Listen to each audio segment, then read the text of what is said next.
Good morning, I'm Ryan Baker. The Cleveland Guardians won their series with San Francisco, knocking off the Giants 5-2 yesterday. Gavin Williams improves to 12-7 on the year, picking up the win. He also has over 200 strikeouts on the season after striking out 11. The Cincinnati Reds dropped their series with the St. Louis Cardinals, losing 10-9. The Reds giving up 6 unearned runs in the ninth. 2 NFL preseason games last night. The Las Vegas Raiders topping the Houston Texans 22-20, and the San Francisco 49ers beat the Los Angeles Chargers 41-17. The Browns and Bengals both had joint practices yesterday. Cleveland was with the Buffalo Bills before their preseason game on Sunday at 1. You can hear that right here on The Fan. Cincinnati practiced with the Chicago Bears. Those two play Sunday at 7. This one's sponsored by the Waterworks and Header Plumbing, Drain, Heating, and Cooling, together to serve you better. Scheduled today at thewaterworks.com.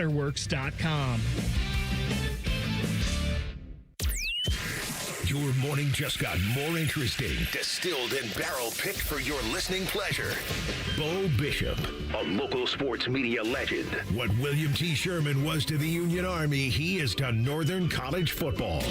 A husband, a father, and middling youth sports coach. He's friends with Central Ohio sporting royalty. I'm talking to Ohio State Athletic Director Ross Bjorken. Coach Day walking on with us right now. Good to see you, buddy. Good buddy, Austin Ward. My good buddy, Tim May, the Tim May Show. The great Doug Lavery's joining us. Hi, everybody. Dom Tiberi here. Oh, Reese came in and he handed me papers. Yeah, and then and then he said, "You see that button? That's the only button you need to worry about. Don't touch. There's 8,000 buttons in front of me." Oh, I didn't know what he was talking about. The one that says on. We blew the budget on this imaging, and only 2 guys answered our ad on Craigslist. Ryan Baker and Eric Reeser. Act accordingly. You're now listening to Bishop and Friends. Bishop and Friends is sponsored by Diamond Seller, your true jeweler for over 75 years. All right, let's do it live on a Friday edition of the program. Bo, the boys with you for the next 3. Isaiah in for Reese. Bake is here as well. Loaded up. Doug going to join at 9:45. 10 o'clock. What we learned this week. I took in the Browns joint practice yesterday. I can give you a full report on how the Browns appointed themselves against the Buffalo Bills in yesterday's joint practice. Tim May at 10:30. Two-a-days continues in the 11 o'clock hour. This is a fun one. At 11:30, former Bear great Tom Thayer going to join us to preview the Bears and the NFC North. Buzz Bissinger in the mid-'80s was looking for a place to write a book about high school football. At least that was the pitch. And he settled on Odessa, Texas. The high school was Odessa Permian, but he interviewed others as well. He interviewed Valdosta, Georgia, went there and kind of got a look at things, the winningest high school football operation in the history of the sport. He went to Massillon High School and took a look at the Tigers, and that was another place that was certainly in consideration. There's rumors that there were others as well, but those 3 I know were all rumored to be the host site of the book that he was going to write, the book that would become Friday Night Lights.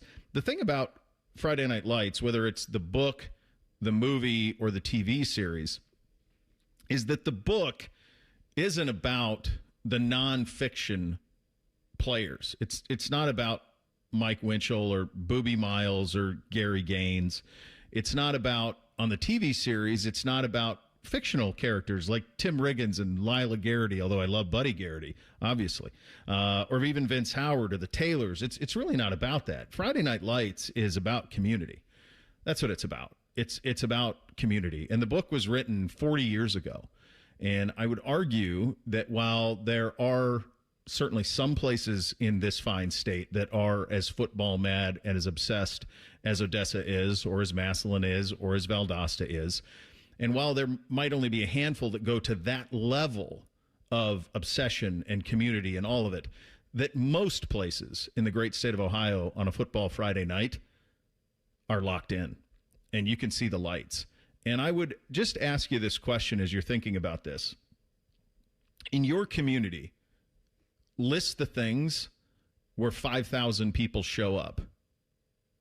In this day and age of silos and screens and information that is curated just for what you want, give me a list of things where 5,000 people show up.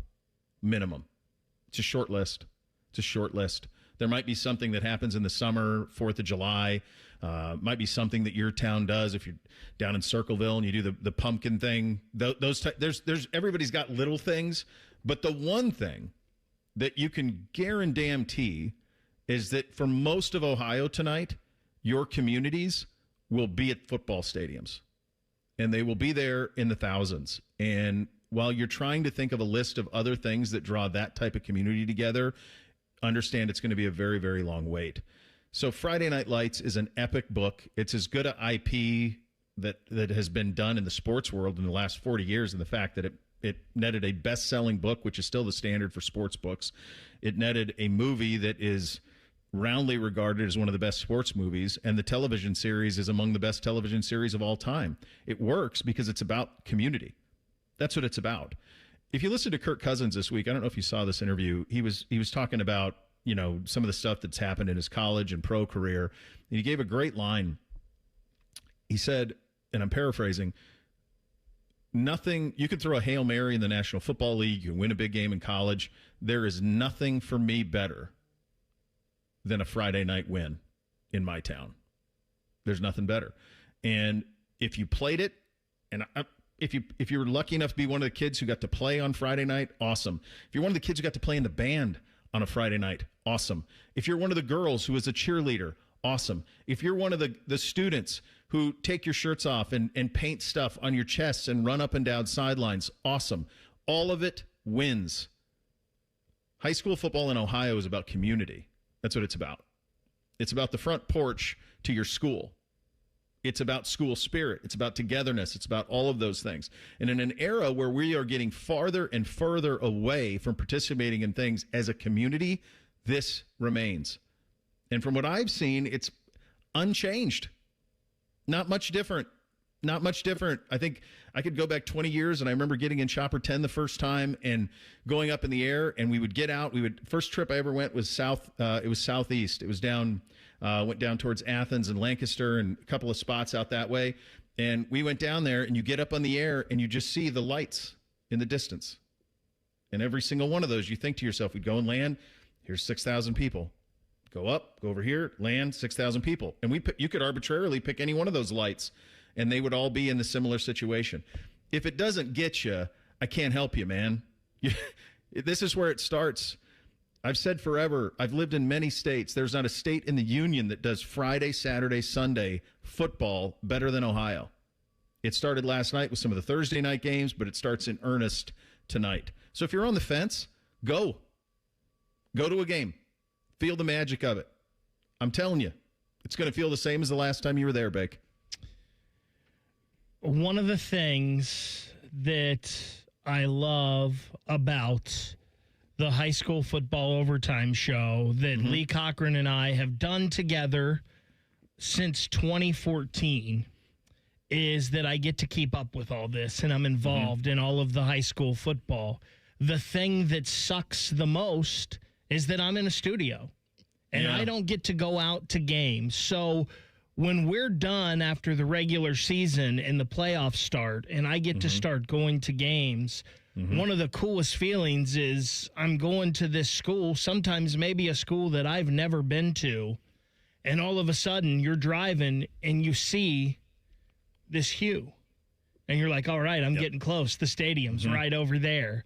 And then you get up there and you get to see the people, and there's almost always people in the parking lot that have some grills set up or some coolers, and they're getting ready for the game, and you've got people in the stands, and some people that you know have sat in that same seat for 30 years. Yep. Or that same spot on the fence down in the corner by where you're standing, Bo. Yeah, right. For 30 years. And go to a game tonight in Grove City or West Jefferson or London or Licking Valley or Newark and tell me that you didn't enjoy your time.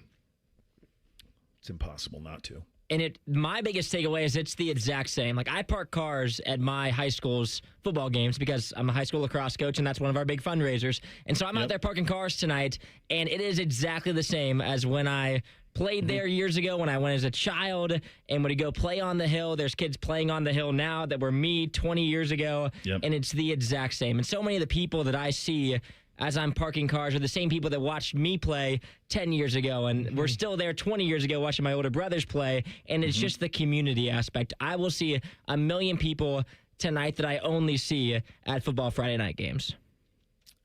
It's the community part. And that's the thing that's changed the most.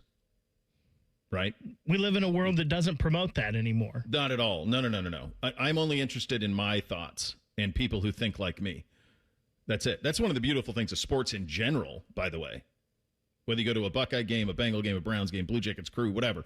Go to any game you want. You sit next to people, ideologically, you could be completely opposed. Nobody cares. Nobody cares. You go to a high school football game tonight, nobody cares. You're just rooting for your team, for your school, for your kids. Or even kids that aren't your kids, that you have no relation to because you've rooted for those colors and those helmets and those cheerleaders and that band for your whole life, and that's community. And that's the beauty of it. That's the absolute beauty of it. We'll get a preview from Bake on the Central Ohio teams that we ought to be paying attention to. The state is going to be fascinating this year across the state in high school football. We'll get into that. The Buckeyes inching closer to the opener. The defensive guys had some availability. How are the replacements shoring up? And I was witness to Browns Bills yesterday. Watched it all. Give you some impressions on that coming up as well. We're off and running on a kind of football Friday. I think we kind of are. Bishop and Friends right here on The Fan. The sound of Paul Keels calling a Buckeye game is erotic. Oh, yes. Your home of the Buckeyes, The Fan, Ohio sports destination. Men, when addressing the problem of erectile dysfunction, you want the right treatment for your specific medical situation because every case is different, and finding the right treatment can mean the difference between just an okay experience and an amazing one. This is Jeff for Tri-State Men's Health, and at our practices, we offer the full range of ED treatment protocols and can even combine therapies to help make those intimate moments special, both for you and your partner. At Tri-State Men's Health, we are the leader in treating ED in the area. Our medical providers specialize in men's sexual health and understand that no two cases are alike, which means you'll get the right treatment for you based on sound medical evaluation and appropriate applications of medical therapies. Plus, we offer treatments that are effective in well over 90% of cases, which means if you're like most men, you'll get your sex life back. So call us. Your initial visit is just $99 and includes blood work, a medical consult, and if medically advised, a test dose. And if that test dose doesn't work in the office, your visit is free. Call 800-900-9654 or go to tristatemenshealth.com. We have 6 offices across the tri-state area to serve you. Don't sweat it. Call Care Heating and Cooling and we'll fix your air conditioner fast. 1-800-COOLING. Common Man and Timmy here for our friends at Hollywood Casino Columbus. Mikey, there's so much fun this month. It's just fantastic. We've got Sun-Kissed Summer Saturday drawings where you can win up to $500 in pen cash, plus all-you-can-eat crab legs still going on. You mean the Canadian snow crab legs, corn on the cob, and Hawaiian rolls every Tuesday? Of course. Plus the last Saturday in the month, play the Queen's Gamble for a chance to win up to $5,000 in pen cash. 5,000? Must be 21 to enter. Gambling problem? Call 1-800-589-9966. How do you know you got a great deal? You came to Coghlan Ford. Lease a new 26 Bronco Sport or Maverick, $399 a month. Get 0% APR on a new 26 F-150 Super Crew 4x4 STX or lease for $499 a month. Visit CoghlanFord.com. Coghlan has the car for you. 36-month lease, $29.98 due at signing. Not all buyers will qualify. 7,500 miles per year, 25 cents per mile over. Excludes tax, title, and registration. $395 disposition fee at lease end. No security deposit. 0% for 36 months equals $27.78 for 1,000 finance. With approved credit through Ford Motor Credit. Ends 8/31/26. The magic of Harry Potter is now at Tim's. Choose your Hogwarts house donut. Summon the refreshing flavor of sparkling Patronus or seek out the delicious golden snitch Timbit. Try them all at Tim's. At participating U.S. restaurants while supplies last. The Reds are on the radio. Swung on, crushed, high, deep, left field. There it goes. A 3-run go-ahead blast for Eugenio Suarez. They're waving around Friedel. Up throwing Anthony. Throw to the plate, not in time. And the Reds walk it off at 11, 6-5. The quest for October baseball is underway. Hear all the action all season long on your home of the Reds. Hello, it's John Kozik, founder and president of TurboTrack Realty, and I buy real estate as is fast for cash. Give us a call today for an all-cash offer at 614-470-2000, 614-470-2000. I buy vacant properties, inherited homes, divorce situations, death in the family, apartment buildings, commercial properties. I even buy my tenants won't pay me the rent houses. Give us a call today for an all-cash offer at 614-470-2000, 614-470-2000. Helping a new driver get ready for their road test? Here's a convenient new way to make the most of your 50 hours of required practice driving time. The Road Ready Ohio app, available now at no cost to new drivers and their families. Road Ready Ohio keeps track of your driving experience together, providing feedback and safe driving tips. It even generates the documentation you need for the Ohio BMV. The Road Ready Ohio app, free to download in the Apple and Google App Stores. The Fan has a secret radio station. It's called The Fan 2. You can listen to the Bob and Tom Show, Jim Rome, and Buckeye stuff. Why do they pay me big money to whisper? The Fan 2 is on the Fan's HD2 channel and streaming on the Fan app. You're welcome. Fan weather. From the Logan AC and Heat Services Weather Center. Mostly sunny skies are here for your Friday. Ending the week with some nice weather. Highs around 81. For your Saturday, increasing clouds with spotty showers and storms popping up in the afternoon and evening. Highs right around 80. For the Fan, I'm 10 Weather Impact meteorologist Justin Gertz. Miss a little, miss a lot. Catch Bishop and Friends wherever you get your podcasts. It's free. Sponsored by Atlas Butler Heating, Cooling, and Plumbing. The Fan. The uncle you never knew you had. The friends you kind of wish you didn't. This is Bishop and Friends. And homes here in Columbus know that August brings those aggressive yellow jackets and wasps. Don't wait for an invasion. Protect your property and family with Rose Pest Solutions Home Service Program. The Rose Home Service Program provides year-round protection for one flat annual fee with regularly scheduled visits. Rose is local, family-owned, and trusted by your neighbors in Ohio for over 165 years. Get peace of mind today. Call 800-966-ROSE or visit rosepestsolutions.com. There is one, I'll tell you something really cool. You can still do some new traditions in high school football as well. My buddy Ted, who's got a senior and a sophomore on our high school team here, he decided this year to start a new tradition at our school, and he's doing it's basically a breakfast with the dads. So 7 a.m., the whole football team gathered outside the football field before, Friday night football today, and the dads made eggs and bacon and breakfast sandwiches and all of the potatoes and all of those things. And as I rolled in there with NBC this morning at like 6:45, and I just went, well, this is it, man. Like this is just one of those cool things that you can do. This is a community thing. And I did tell Ted, I'm not sure how excited I'm going to be to go to this in like October 17th, October 24th might be little different attitude, but today was beautiful this morning as we get ready to kick it off. High school football last night, some thrilling stuff around the state in terms of some state champions involved. I know Avon, who was a two-time state champion with a 2-point conversion to beat Ignatius last night, so that's one that's out there. There's a big thrilling one down in Southwest Ohio as well, wasn't it? Was it Princeton? Princeton and Moeller played at Paycor Stadium last night, and Princeton got the win in that one. And we were talking in the first segment about high school football and how it gets to everyone. They have those memories and whatnot. Mm-hmm. There's no way those kids that were on that field last night in that Avon St. Ignatius game will ever forget that moment. Never. And they were at the Brown Stadium. They were playing at the Brown Stadium and the one in Cincinnati down in where the Bengals. I mean, how cool is that to be able to have that type of experience? And Bake, you're all over all of this. Some massive. What's happened in Central Ohio since I've been here in terms of the amount of teams that can win state championships consistently is really pretty stunning, especially at the Division I, Division II level, how that's come along. And Division II this year in the state is absolutely bonkers nuts beyond anything that I've ever seen. And I've been around high school football in the state 20 years. We got some interesting teams here in Central Ohio this year as well, my friend. We do. Real quick, another one last night that involved a Central Ohio team, smaller school. That was a big one. Versailles beat Harvest Prep 21-18 in that game. Harvest Prep, they dropped to D6 this year. Okay. Their biggest question is if they can get into the playoffs because they play a brutal schedule. They've got Marion Local coming up. They've got Watterson coming up. I mean, they're playing everybody. So they could be one of the best teams in the state in D6, and they may not even get into the postseason. But you talked about Division II, and I know the OHSAA just put this rule in, I believe, 2 seasons ago. But you're seeing a lot of Division II teams this year.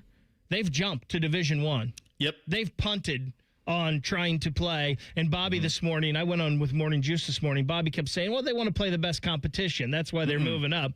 Well, the best competition in the state might be in Division II this year. If you did an all-state, regardless of classification poll, in the top 10, how many are D2? So they just did this. USA Today just did this. Massillon was the number 1 team in the state. Right. St. Ed's might have been 2. I'd have to pull it up and look at it, but Watterson was 3. Yeah. Big Walnut was up in there. Toledo Central Catholic was in it. Avon, Anderson, Akron Hoban. Or Walsh. They were all in it. So yeah, I mean, no, it's an absolute bonkers thing, and so Watterson goes up to 2. So they're now in the mix of all of that as well. And you and I were talking about this a couple of weeks ago. There's a setup where they're in the same region with Big Walnut and Massillon, which means that a regional semifinal will contain 2 of those 3. Yep, because the last 2 years that semifinal has been Massillon and Big Walnut. So now you throw Watterson into that mix. DeSales is in that region as well, and DeSales is very good. It's crazy how those teams and Big Walnut has been the team that's won Region 7 the past 2 years. They've beaten Massillon, and they bring Nolan Burley back, who's their running back, who's rushed for over 2,000 yards the last 2 years as a sophomore and a junior. He's going to go to Northwestern and play linebacker. They bring their quarterback, Eli Stump, back, who's going to Michigan State. Some people say he might be the best quarterback in the state of Ohio this year that's a senior. They have Mike Green.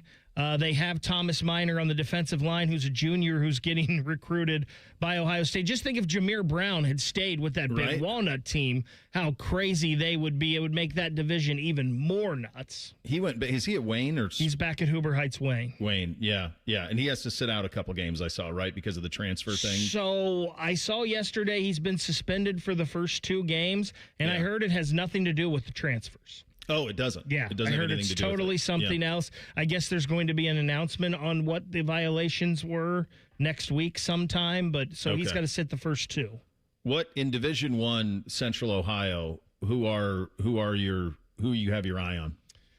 I love both of the Pickerington schools this year. Pickerington North is loaded with talent. They've got Andrew Thomas back at running back, who's going to Ohio University.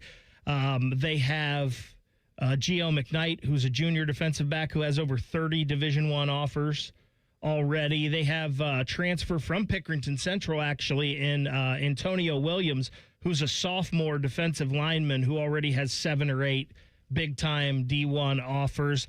Their biggest thing, Pickerington North has always seemed to be a team that had a slip-up game. Like, how did they lose to that team? Yeah. Nate Hillerich, their coach, says he thinks they're different this year. So that team is very talented. And Pickerington Central is fun to me. They have a very senior-laden defense. They have a young offense. They're starting 5 sophomores on the offensive side of the ball. Their running back, Edmund McAllister, started as a freshman last year. He had almost 1,200 yards. He got rated this week by one of the recruiting services as the number 2 running back in the country for the class of 29. Good Lord. So he's already got well over 20 Division I offers. He's a stud. Winnie Garnett, who's, I believe, the son of Winfield Garnett, former Buckeye D tackle.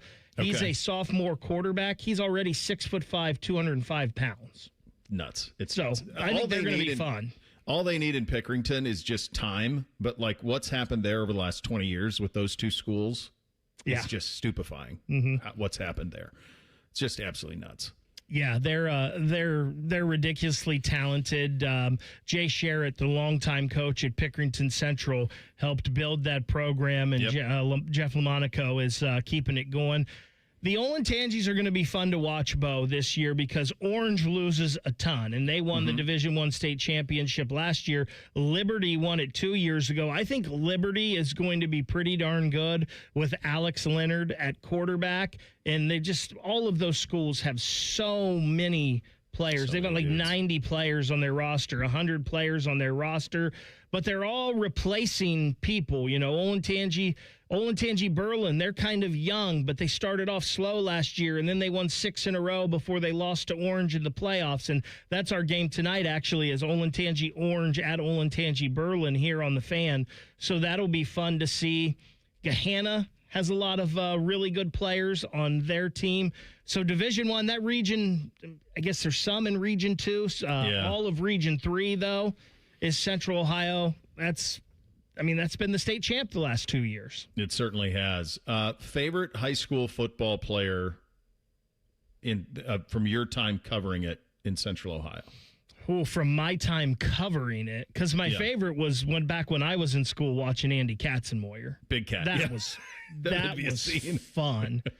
There's all these guys that I've covered that ended up in the pros, whether it was in Florida or Georgia or even here, that have ended up in the like Joshua Perry. Like I interviewed Joshua Perry when he was in high school, right? Mm-hmm. But my favorite, it was Bo Delandy. Hilliard Davidson. It was Davidson. like Hilliard Davidson just had this system. And that kid was kind of untackleable. And at that time, like a public school from Central Ohio winning a Division I state championship was crazy. And they won 2. Probably, Bo, my favorite player covering all time would have been back in 2012. So I had just started doing this this is my second year doing it. Was a linebacker at Hartley named Jawan Woodley. And he ended up going to college at Toledo. And then his senior year, he hurt his knee. He ended up going to training camp with the Browns, but he never really got over that knee injury. He was a monster. Yeah. He was so good. He would play some running back sometimes, but he was mostly on the defensive side of the ball. He was so physically gifted. That's probably, and I was up really I was there every week watching him practice and stuff. Yeah. So that was probably my favorite during my time. Le'Veon Bell was a scene. Yeah. Yeah, that was a scene. Watching him run was just crazy. And then, here's the other thing. It's not like anybody thought that Joe Burrow at the Plains was going to be Joe Burrow. I mean, I did a handful of Joe Burrow games. We knew he was a really good player, but nobody thought that he was going to be Joe Burrow. It just had no point of reference. Sometimes they just come out of nowhere. So enjoy it. So tonight, you guys, when do you guys start? So our game of the week, again, is Olentangy Orange at Olentangy Berlin. Lee and I, with high school football overtime, go live right after the game. That's usually sometime 9:30, 9:45, give or take a few. And then we will go right up to 11 o'clock. Awesome. Then you turn it to Channel 10, you get 1st and 10, and away you go. Buckeyes inching closer to their opener. Can this defense hold up? We will answer or attempt to answer that question coming up next. Bishop and Friends, right here on The Fan. How do you make a UDF ice cream quake? Easy. Pick any flavor of UDF ice cream, add your favorite mix-ins, and you've got a quake. Now, how do you pick your flavors and mix-ins? That's the hard part. Ice cream quakes, only at United Dairy Farmers. Football season is here. Make sure your internet is ready. Kinetic's 100% fiber gives you the fast, reliable connection to enjoy live football on YouTube TV and watch up to 4 live games at once with Multiview. Check real-time stats and catch more big plays without missing a snap. Take your game watching to a whole new level. Switch to Kinetic. Save up to $120 on your first year of YouTube TV. Visit GoKinetic.com for details. Subject to availability and eligibility. Terms, conditions, and restrictions apply. Cancel anytime. Kinetic. Internet better. Nothing feels better on a hot summer day than coming home to a nice air-conditioned house. If your AC is on the fritz, don't sweat it. Call the pros at the Waterworks Heating and Cooling. We service all makes and models and can provide great savings on a Lennox home comfort system that delivers that perfect feeling. The Waterworks Heating and Cooling Services. Call us at 614-232-2222 and schedule fast service today. The Waterworks. Better care, better value, better results. Hey, it's Common Man. Everybody's talking about affordability these days, but the good news is you'll find hundreds of vehicles that fit your budget at GoGermain.com. Drive home in a new sedan starting at just $139 a month. New SUVs from only $189 a month, or a truck for as low as $329. Plus, choose from over 1,700 new and pre-owned vehicles, all priced under $30K, and it's only at GoGermain.com. And with their $1,000 price promise, no one's going to sell you a car for less. Go see my friends today. GoGermain.com. Make every swipe work for you when you open a new Visa from Kemba Financial Credit Union. And for a limited time, get $300 cash back when you spend $3,000. Apply at Kemba.org. Offer ends 10/31/26. Restrictions apply. Variable rate product. Equal opportunity lender. Qualified spend limit to the first 90 days. Bishop and Friends is sponsored by Diamond Seller, your true jeweler for almost 80 years. The Fan, Ohio's sports destination. What's up? What's up, man? What's up with you? Sponsored by Apex Pros. The pros who knows. All right, here's what's up on a Friday edition of the program. Buckeyes inching closer to that opener, now well into it now. We'll start to get things crystallized here over the next week or so. We've commented on this several times in the lead up to this season, and one of the things that's remarkable, I think there's a couple factors to it. Number one, because of NIL and free transfer, we do actually have quite a bit of parity in the sport. We do. It's just the facts. There are upwards of 10 to 12 teams that have, I think you could walk in and say, yeah, they got a shot at it. Wouldn't shock me if they were in the mix for the national title. And if you're one of those people who says, well, that's nonsense.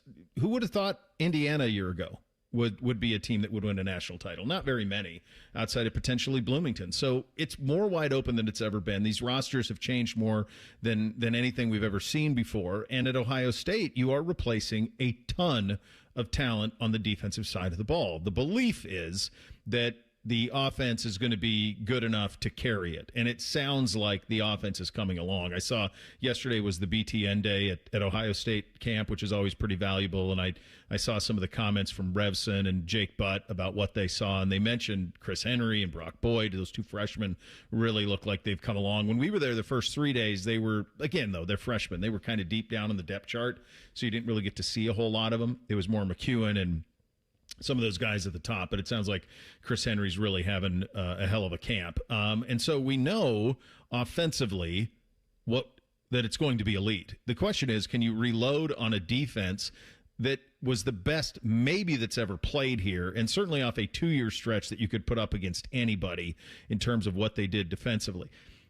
The answer to that is going to be in the development of the depth. And the thing that I think ought to make all of you sleep well at night is knowing that Ohio State has among the best position coaches in the country on that side of the ball, and Matt Patricia leading over all of it. And so I do believe that they will be right back where they were. There is a standard here that has to be upheld, and my guess is it would. Jermaine Matthews is one of those guys who is back, and he's going to have to be the leader in a secondary that does not have Caleb Downs, does not have Davis Enigbenosin, and they are going to have to be a group that steps up. We believe that they will. Here's Jermaine on replacing those two guys. It's different because since I've been here, there's been a lot of veteran experience in the room, and now I really have the most experience that we have in the room. So I think it's just like a new challenge for us, but there's nothing we can't handle, and we've been getting better every day. At the linebacker position, you know that Peyton Pierce is going to be at the middle of it. My hunch is he doesn't leave the field. That would be my guess, that he'll kind of be the captain of this thing defensively, or certainly one of them.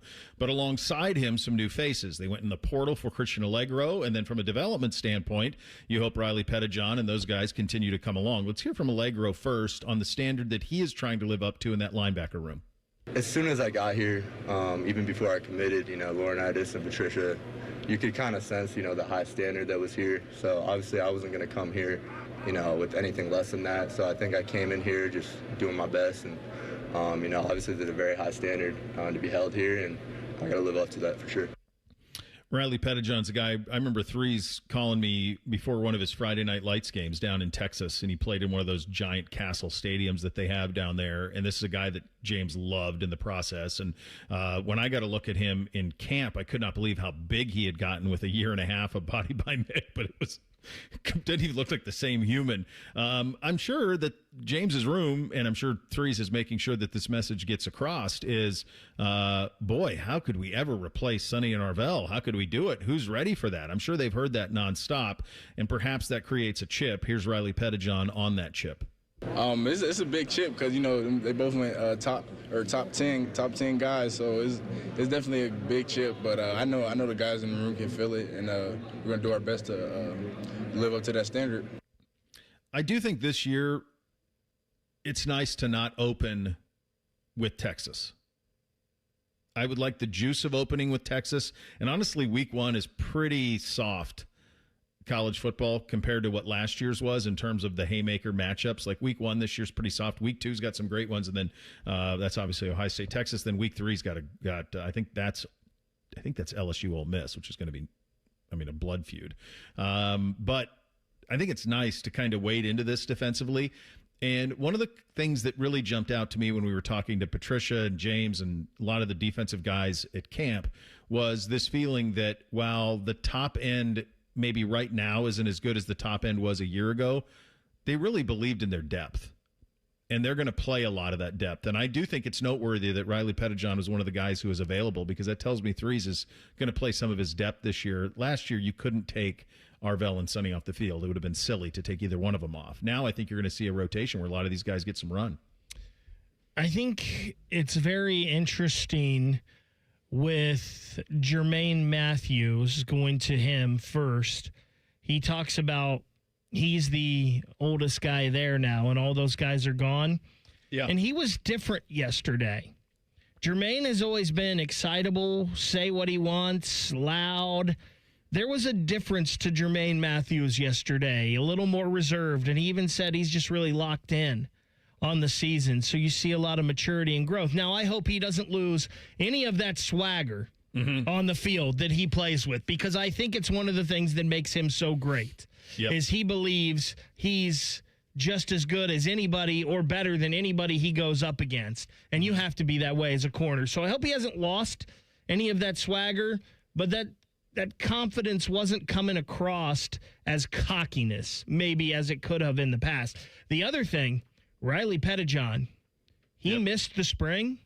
We haven't heard much about him. All of a sudden this week, Riley Pettijohn's the guy you're hearing about maybe the most on the defense, and that might be scary for teams Ohio State has to play. He's one of those guys with that pedigree. I couldn't believe what he looked like physically, Bake, Riley. I just couldn't believe it. I mean, I just could not believe what he looked like just from a physicality standpoint from the last time I saw him, which I guess, to be fair, was end of last football season. Yeah. Like, hadn't seen him because he wasn't there in spring, So I think Nick Marotti can do a lot in that amount of time. He can. Yeah, you get on that Ohio State strength program, you get that nutrition program, and away we go, and things start to change in a hurry. So it's just one of those things that you have such comfort knowing who is helping curate these guys.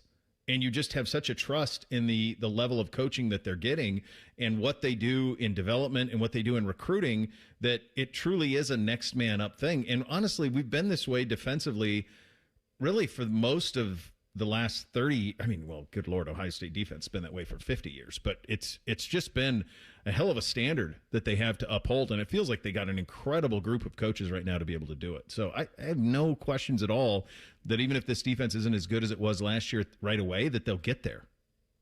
And it feels like early in the season, defenses are always the ones that have the boost. They always say defenses are always ahead of offenses early in the season, which could be a good formula for Ohio State this year because there's no questions about the offense.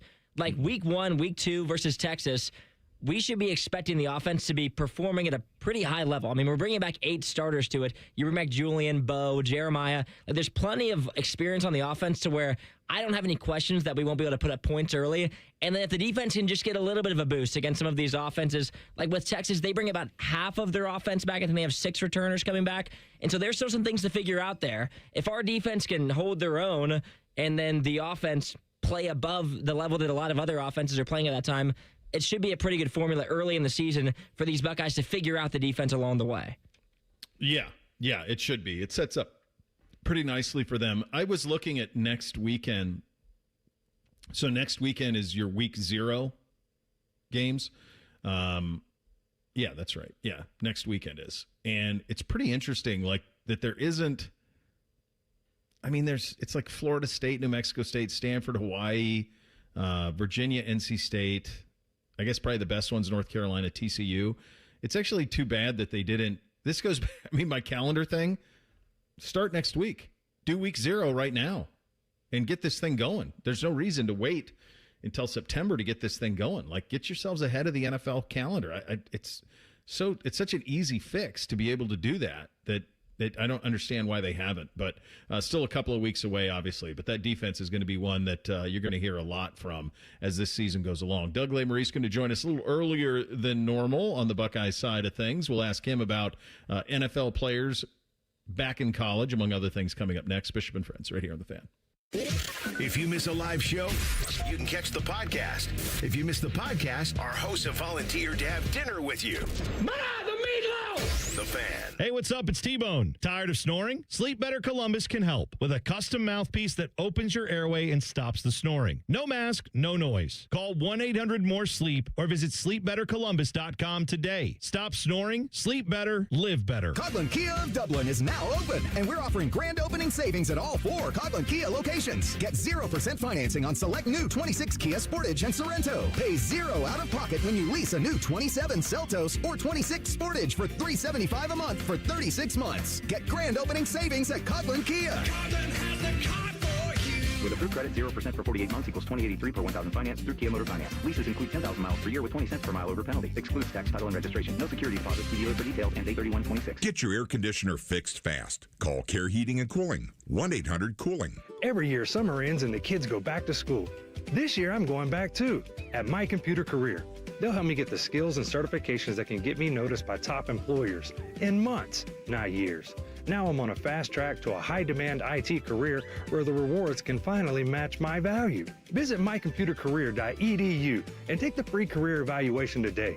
That's mycomputercareer.edu. It's never too late to go back to school. Financial aid is available to those who qualify, including VA benefits. At 614's 2026 Columbus Awards, High Bank took home honors for best cocktails, gastropub, happy hour, and overall bar and more. Whether it's date night, brunch, happy hour, dinner with the family, High Bank has something for everyone. Dine, drink, distill at High Bank. Common Man and Bob Capace here. So, Bob, you got this ring builder thing on your website. Yep, you pick the diamond, the setting, customize your own engagement ring before you even come in this store. I actually tried it. You did? It was ridiculously easy. See, if Common Man can build a perfect ring online, anybody can, because I'm dumb. Then book an appointment and we'll help make it exactly the way you designed it. That's why I always tell people, I know a guy. You too can design your own engagement ring with the Ring Builder at WorthingtonJewelers.com. If I can do it, anyone can. Worthington Jewelers, where Columbus gets engaged. Hey, it's T-Bone again. Sleep apnea doesn't have to rule your nights. Sleep Better Columbus has been treating snoring and sleep apnea for over 15 years with proven results and now has an office open in Marysville. Call 1-800-MORE-SLEEP or go to sleepbettercolumbus.com. Stop snoring, sleep better, live better. Delaware County Veterans Services is ready to help you access VA benefits, emergency financial assistance, dental and medical grants, transportation, and more. Give Delaware County Veterans Services a call, 740-833-2010 to schedule an appointment. Monday, Tuesday, Wednesday, all of these rain chances going up. We're already tracking a few severe thunderstorm warnings. We do have team coverage for you this morning, tracking outages and flooding. Difficult for people to get out of their homes right now. Flood waters up to their knees. Did you see that car? Yes. The wind flipped it over. This is huge. The wind must have been so strong to rip this up out of the ground and take some of the sidewalk with it. On Weather Impact Alert Days, stream extended coverage on the 10 TV app. CEC Turf and Tractor is growing. We're proud to welcome Green & Sons Equipment's Mount Sterling and Marysville locations. Same hometown service you trust, now with the strength of one of Ohio's largest Kubota dealers. Visit CECTurfandTractor.com today. Rothman and Ice. How many men signed the Declaration of Independence? 5. I'll go 6. I mean, if you add 50, you're correct. It's 56. Really? Rothman and Ice. Weekdays at noon. Sponsored by Pella Columbus. The Fan. All your favorite fan shows are available when you want them. Head to 971thefan.com and hit that subscribe button. The Fan, Ohio's sports destination. If you say something with enough confidence, it must be true. You're listening to Bishop and Friends. A little earlier than normal for our weekly chat with Mr. Lesmerises. Doug Lesmerises joining us. Bill and Doug Show. YouTube, you can find it there on the Briding Heating and Cooling Systems Fan Guest Hotline. I interviewed a kid named TJ Harden this summer for the Browns, running back from UCLA and SMU. Yeah. He entered the transfer portal 2 days ago, Doug. Yeah, good luck. Unintended consequences, baby. They just don't stop. Like I love the game and all of it, but my God, every time you think like, okay, well, we've reached the end, you get what happens this week, and all of a sudden you got guys. I mean, the Browns claimed a tight end from Ole Miss that's now in the portal. He was supposed to report to Browns camp. Now he's in the portal. I see this from Andrew Brand, who's been around the NFL for the longest time, that agents are asking NFL teams to cut their guys who are borderline now so they can get back to NIL. Like, this certainly was not what it was intended to be, but everyone is basically looking for a crack in the foundation, and they're finding it. Yeah, I don't know, man. Like, can we shame them into not coming back? I don't know. Is there no shame? It's like, you're a pro, you're done. I don't know. Is that okay? Go on to the next thing. I know you want to make a little more money. I get it. It's just hard. So all these guys, they made the 5-for-5 rule, but they wanted it backwards to take them into account, right? And the NCAA didn't do that. Now they're suing for that. But also, I think all these guys now, they didn't get the 5th year, but you know what they did get? They got paid while they were in college, and a bunch of guys before them didn't get that. And we had guys sue for that before. Hey, you didn't let me make money. So I don't know. I'm an old man. Sometimes in life, it's like people now get to do something that you didn't get to do. So are you going to sue for it? Mm-hmm. You know, I don't know. Should the NCAA have done it backwards and included the people from last year? I guess maybe. But again, it's just all these lawsuits. You got to figure out a way where you don't get sued in every state court every time you try to make a rule. And that's their fault for not finding a way to bargain it. You know, it is their fault. But my God, do we have no shame? Stay in the NFL camp, man. No, you have none. And I think the other thing that you have is you have no shame amongst institutions and coaches either, because all they want is to win. Like, they don't care. Right. I mean, you had Greg Sankey out there yesterday saying, like, trying to put a stop to this, like trying to stop it. Meantime, LSU's trying to sign him. Right. A school in his conference that he represents is trying to sign him. Right. And that's the thing. Like, yeah, you could, I mean, although I don't know, would that be colluding if everybody was like, let's not sign the NFL guys? I don't know. There'd probably be a lawsuit for that. Well, they did it with Sorsby, though. No, well, that's true. Yeah. I don't know. As long as Ohio State doesn't take Jaden Fielding back, I'm good. So that certainly helps. Regardless of how it all is, and we did 20 most interesting programs in July, and I know you've taken a bigger look outside the Ohio State envelope as well. The thing that jumped out to me is that for all of the unintended consequences and missteps and all of the other things that have happened, one thing that this has all done, NIL, free transfer, 12-team playoff, there was forever screams for parity. Now, I wasn't one of these guys, Doug. I didn't need the parity. I think I liked it the way it was, but I'm a get off my lawn guy on this one. I think you got like 10 or 12 teams, Doug, who could win this thing this year. I really do. I think there are Ohio State's number one. They got 50 new guys. Yeah.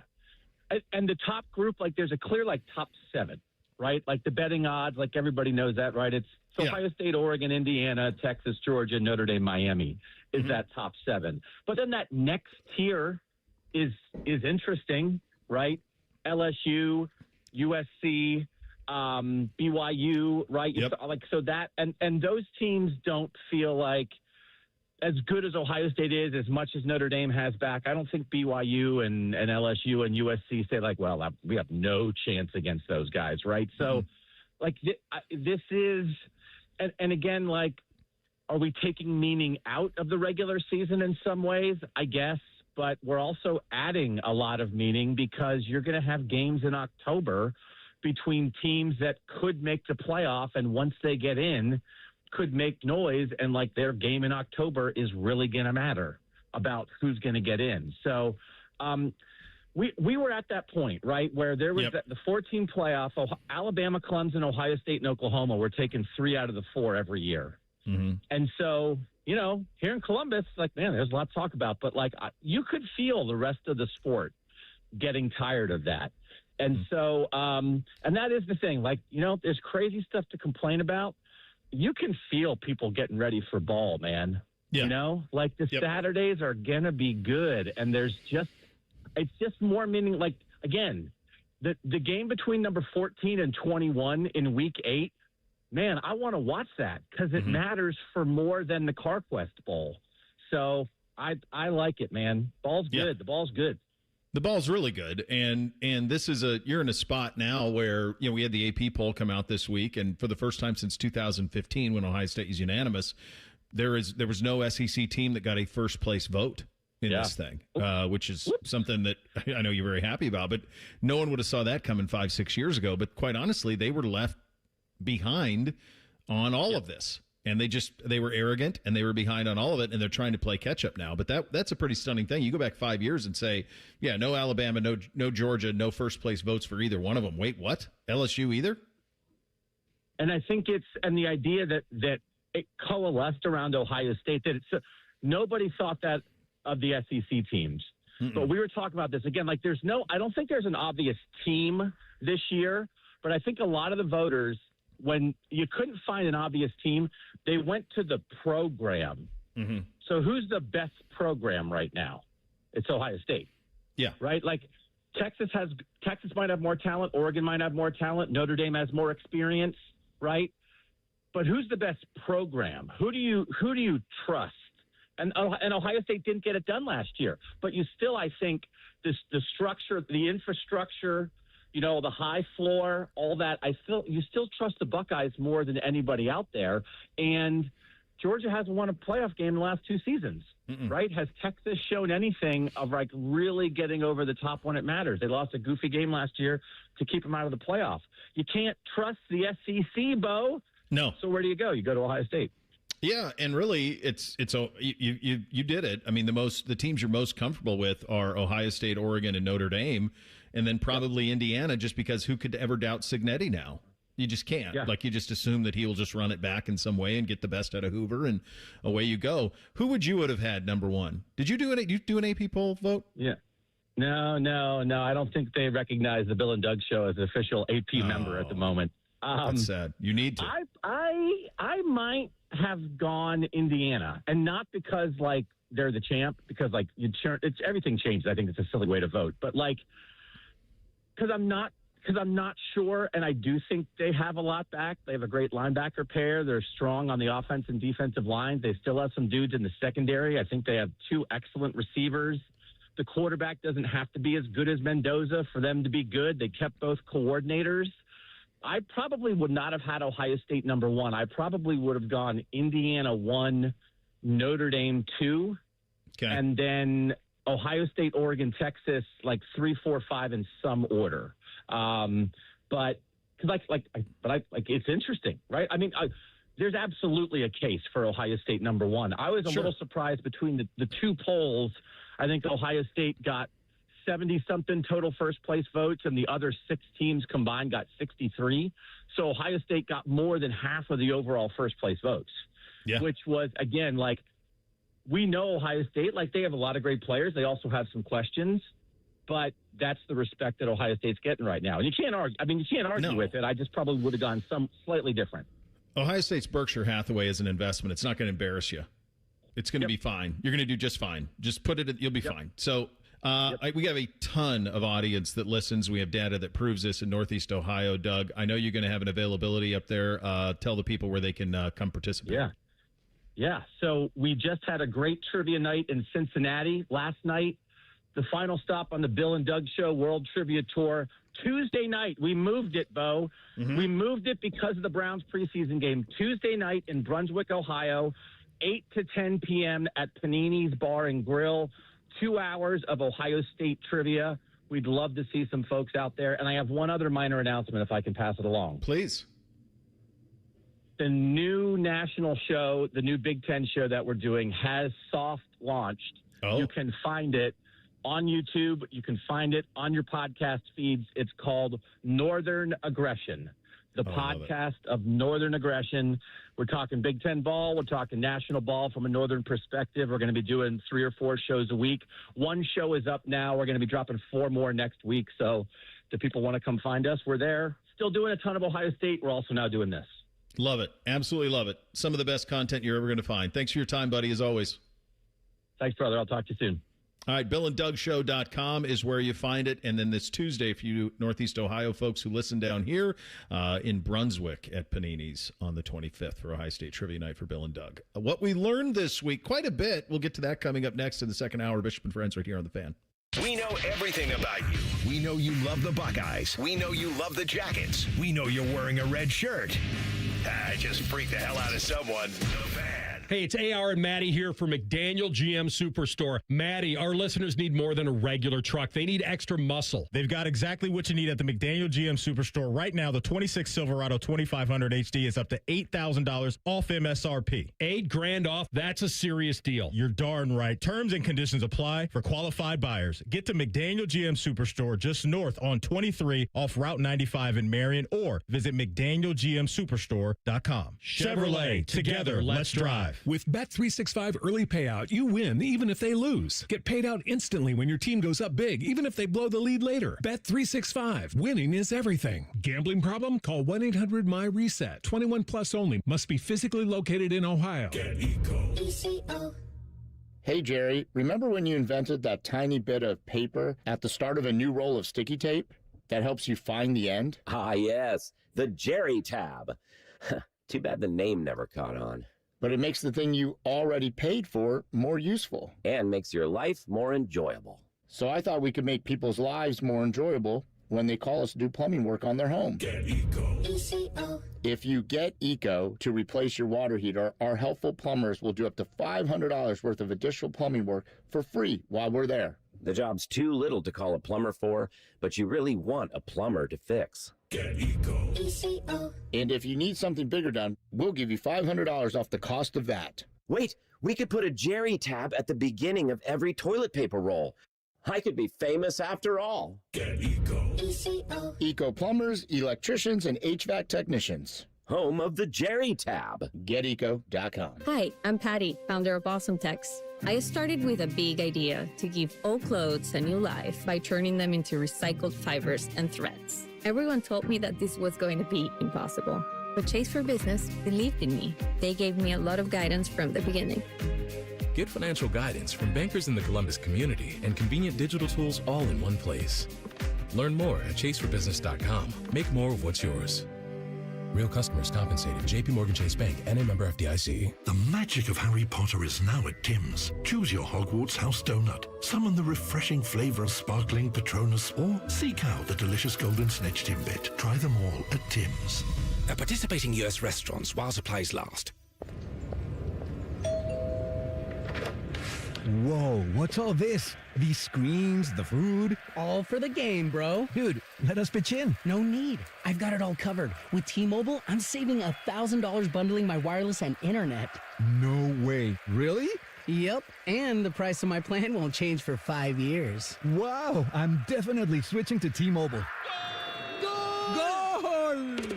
Here to score big with T-Mobile. Families save up to $1,000 a year when they bundle fast, easy to set up, all-in 5G home internet with 4 phone lines on Experience Beyond. And your plan price? Guaranteed for 5 years. Stay connected con tu gente and catch every match with T-Mobile. Join now at T-Mobile.com.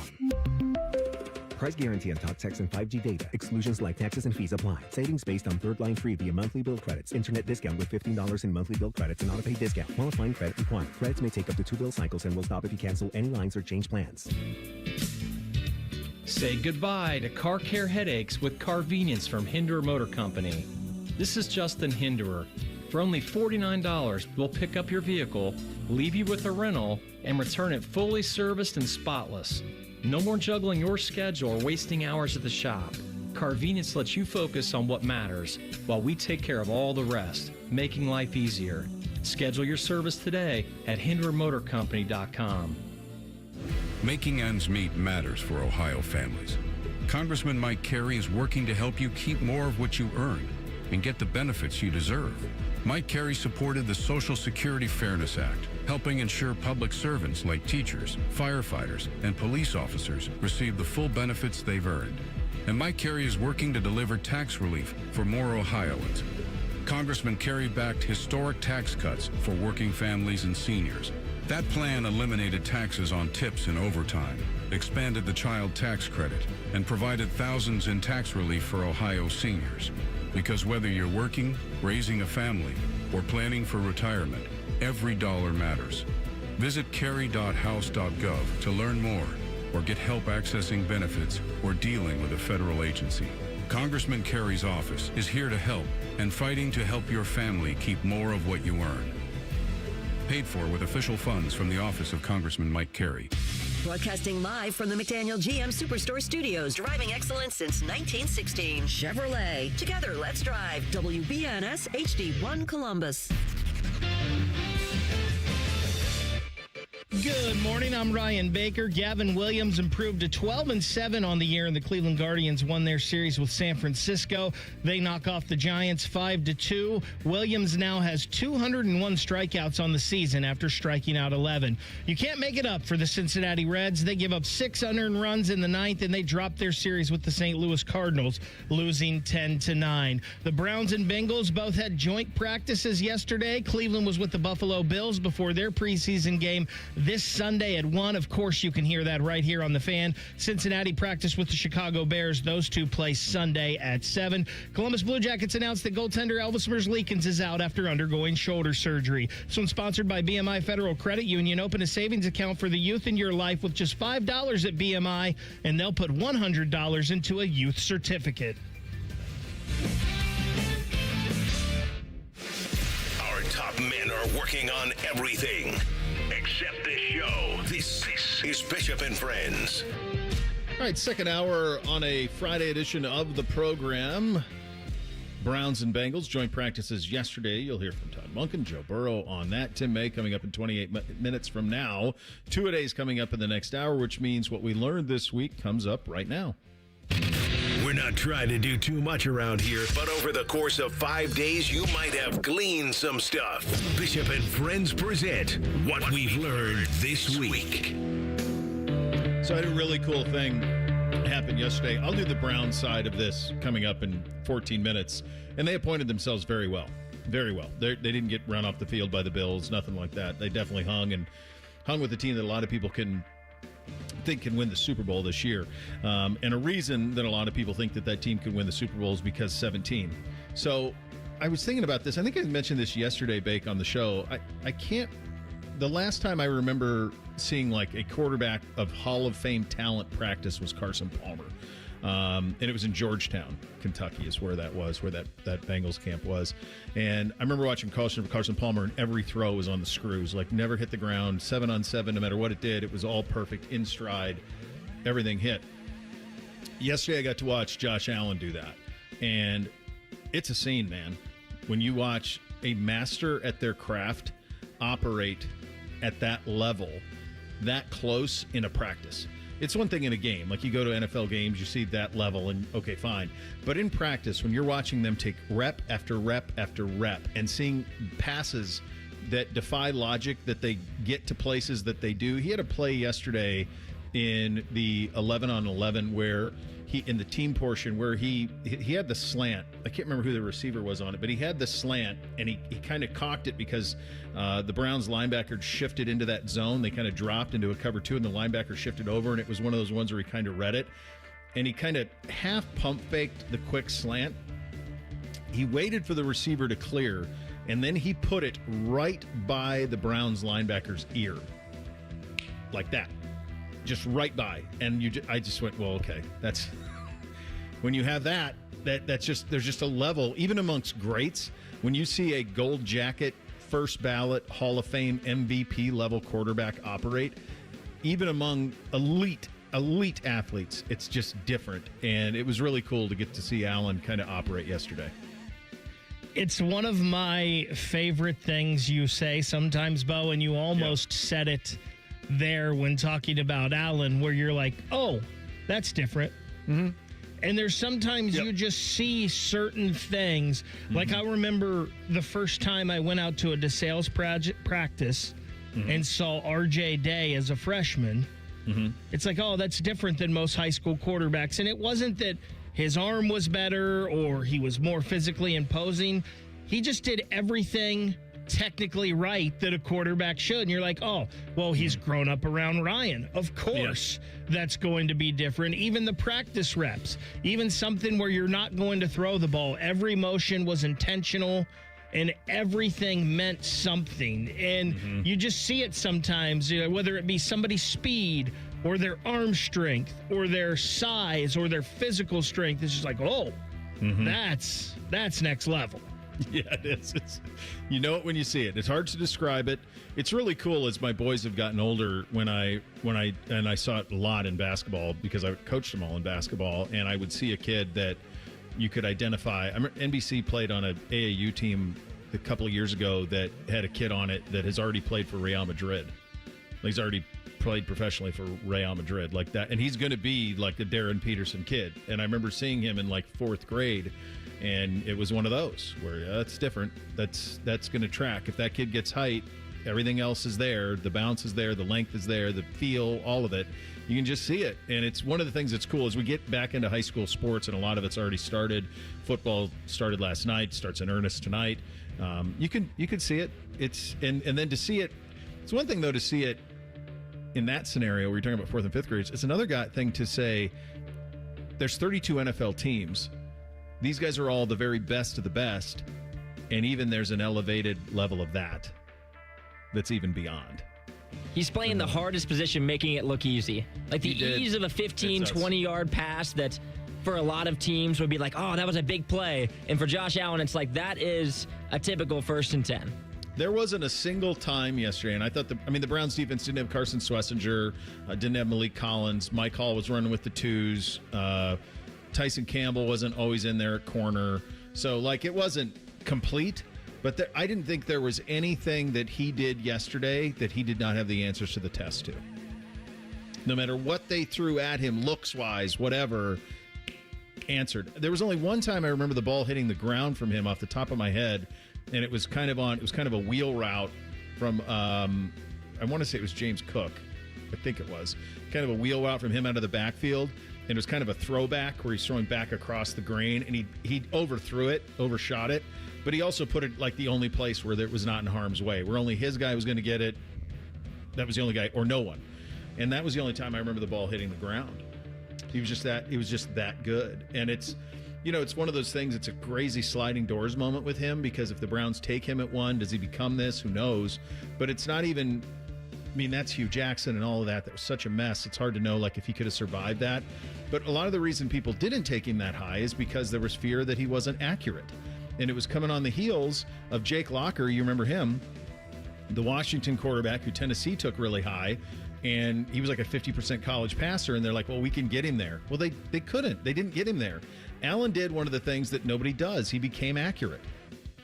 He did. He taught himself accuracy. This was a guy who didn't grow up with quarterback coaching, wasn't going to quarterback school. He was a kid from California who couldn't get a shot, eventually got one at Wyoming, but he didn't come up in the traditional sense that now these kids do, like Julian. Julian's been groomed for this since he was probably 8. He's been groomed for this. That wasn't Josh at all. He was very raw, and he took to the coaching.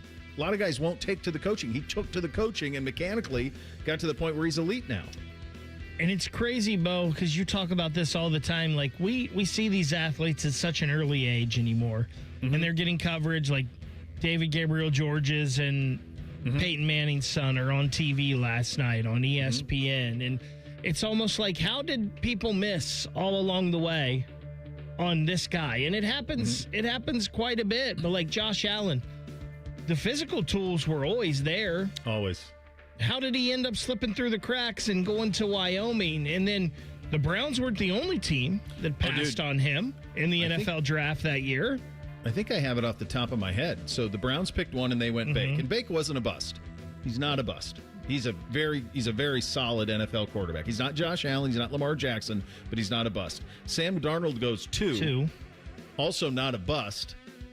Sure looked like it was, though. For the longest time. But how much of that was on him and how much of it was on the places that were trying to incubate him and just didn't understand what they had. So he's certainly not a bust, but he goes 2. So 1 and 2. So Allen could have gone to the Browns or the Jets. The 3 pick in that is Saquon. So that's the Giants. I think Saquon was the year before because he was number 2 in the draft. No, he's in that draft. It was Saquon 2, Sam Darnold went 3. So I have the order wrong. Okay. So Saquon 2, Darnold 3. I'm doing it off the top of my head. So 4 is Browns, Denzel Ward. So you took a quarterback at 1. You were going to take one at 4. So that's Denzel Ward. 5, I believe, is Bradley Chubb. It is. So that's the Broncos. You know who the Broncos had that prevent? By the way, he was less than 2 hours from their practice facility in Laramie. That is not far. They should have seen him 1,000 times. Elway was running the operation at that time. Case Keenum was the quarterback of the Denver Broncos that prohibited them from taking Josh Allen. Think about that. What if? If you go Elway, Manning, Allen, and then I think it's the Colts with Quentin Nelson. Is that right? It is right. Maybe. So think about that. Maybe Who did the Colts have? Was that Phillip Rivers? No, they still would have had Luck. They still would have had Andrew Luck because Andrew Luck retired that camp.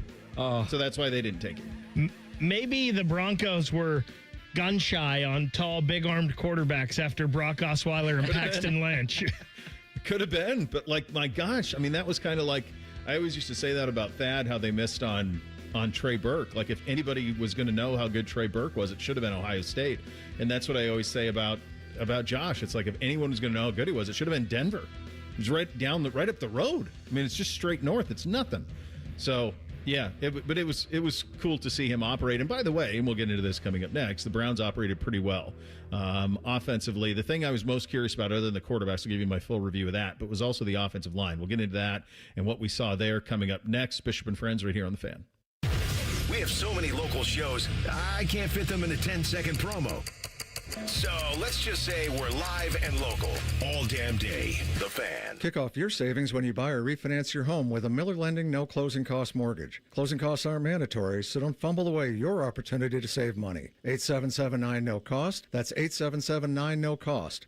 Or apply online at nocostmortgage.com. Common Man here for my friends at Care Heating and Cooling. Summertime napping season is upon us. What's that mean? Well, that means for me, a little nap on the leather couch. I got the ceiling fan on, but if that AC's not working properly, that nap turns into crap. Am I right? You got to make sure that AC's in tip-top shape, and the only people to call are my friends at Care Heating and Cooling. The message on their homepage says, we care about your comfort, because they do. If you're not comfortable in your own home, they start to get itchy and scratchy. Here's what you need to know about my friends at Care. They've won the Lennox Centurion Award for 17 years in a row. Now, if you're not in the biz, you don't know what that is, but I'm going to tell you, it's given to the top 5% of Lennox dealers in the country each year. Their service techs are the best in the business, and there's not a problem they can't solve, except maybe the meaning of life. They had no answer when I asked them. But think about living without central AC. Mess you up. My friends at Care also have easy online scheduling. CareHeatingandCooling.com. Care Heating and Cooling. Call 1-800-COOLING when you need a company you can trust. Common Man here for Germain Hyundai, where right now $99 a month gets you your choice of a 2026 Hyundai Elantra or a 2026 Hyundai Kona.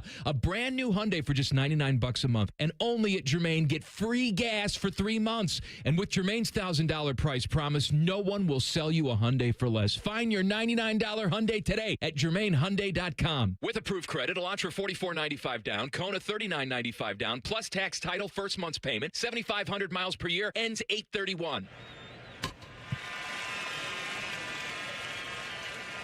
Hi, guys. This is the Rocket Roger Clemens. You don't pitch in the majors for 24 years without feeling it later. Shoulders, elbows, knees. Trust me, pain doesn't retire when you do. That's baseball legend Roger Clemens. I tried the ice. I tried rest, PT, nothing really worked. When I heard about QC Kinetics, the concept sounded promising. Non-surgical regenerative treatments that help your body heal itself without surgery. Sign me up. Just what I needed. Real lasting relief. Whether you're a former pro, a weekend golfer, or just want to walk around pain-free again, QC Kinetics uses cutting-edge technology and natural biologics to help restore and repair damaged tissue. I trusted them with my joints. Now I'm back doing what I love. Call QC Kinetics today and schedule your free consultation. Call QC Kinetics, 380-208-4544. That's 380-208-4544. 380-208-4544. One bite in, you'll be saying, that's hot as fire. Speedway's new Hottest Fire Chicken Sandwich turns up the temp. Eat the heat for $4.99 only at Speedway. Valid through 8/25/26. Participating stores. Exclude Speedy Cafe. See app for full terms. What defines Ohio? A place that dares to go first and never looks back. There's no slowing us down. At Jobs Ohio, our mission is clear. Strengthen job opportunities and empower Ohio's workforce. Another reason why Ohio is now ranked the #1 state for business by CNBC. This is what unstoppable feels like. We did it together, Ohio. Our time is now. See Ohio's momentum at jobsohio.com/Ohio's time. 2 hours ago, Kyle arrived at the bar. Hey, what's everyone drinking? 30 minutes ago, Kyle got his friends another round of drinks. Cheers! 5 minutes ago, Kyle decided to drive home drunk. A minute ago, a law enforcement officer pulled up behind Kyle. Sir, have you been drinking tonight? A chain of events that began 2 hours ago is about to change Kyle's whole world. Drive sober or get pulled over. Paid for by NHTSA. In the old days when people lived to be 40, you only had one option for listening to your favorite show. But now, ooh, baby, radio, podcast, the Fan app, and YouTube, just to name a few, live or on demand. You have no excuses. The Fan. Fan weather. From the Logan AC and Heat Services Weather Center. Mostly sunny skies are here for your Friday. Yeah, ending the week with some nice weather. Highs around 81. For your Saturday, increasing clouds with spotty showers and storms popping up in the afternoon and evening. Highs right around 80. For The Fan, I'm 10 Weather Impact meteorologist Justin Gertz. Miss a little, miss a lot. Catch Bishop and Friends wherever you get your podcasts. It's free. Sponsored by Atlas Butler Heating, Cooling, and Plumbing. The Fan.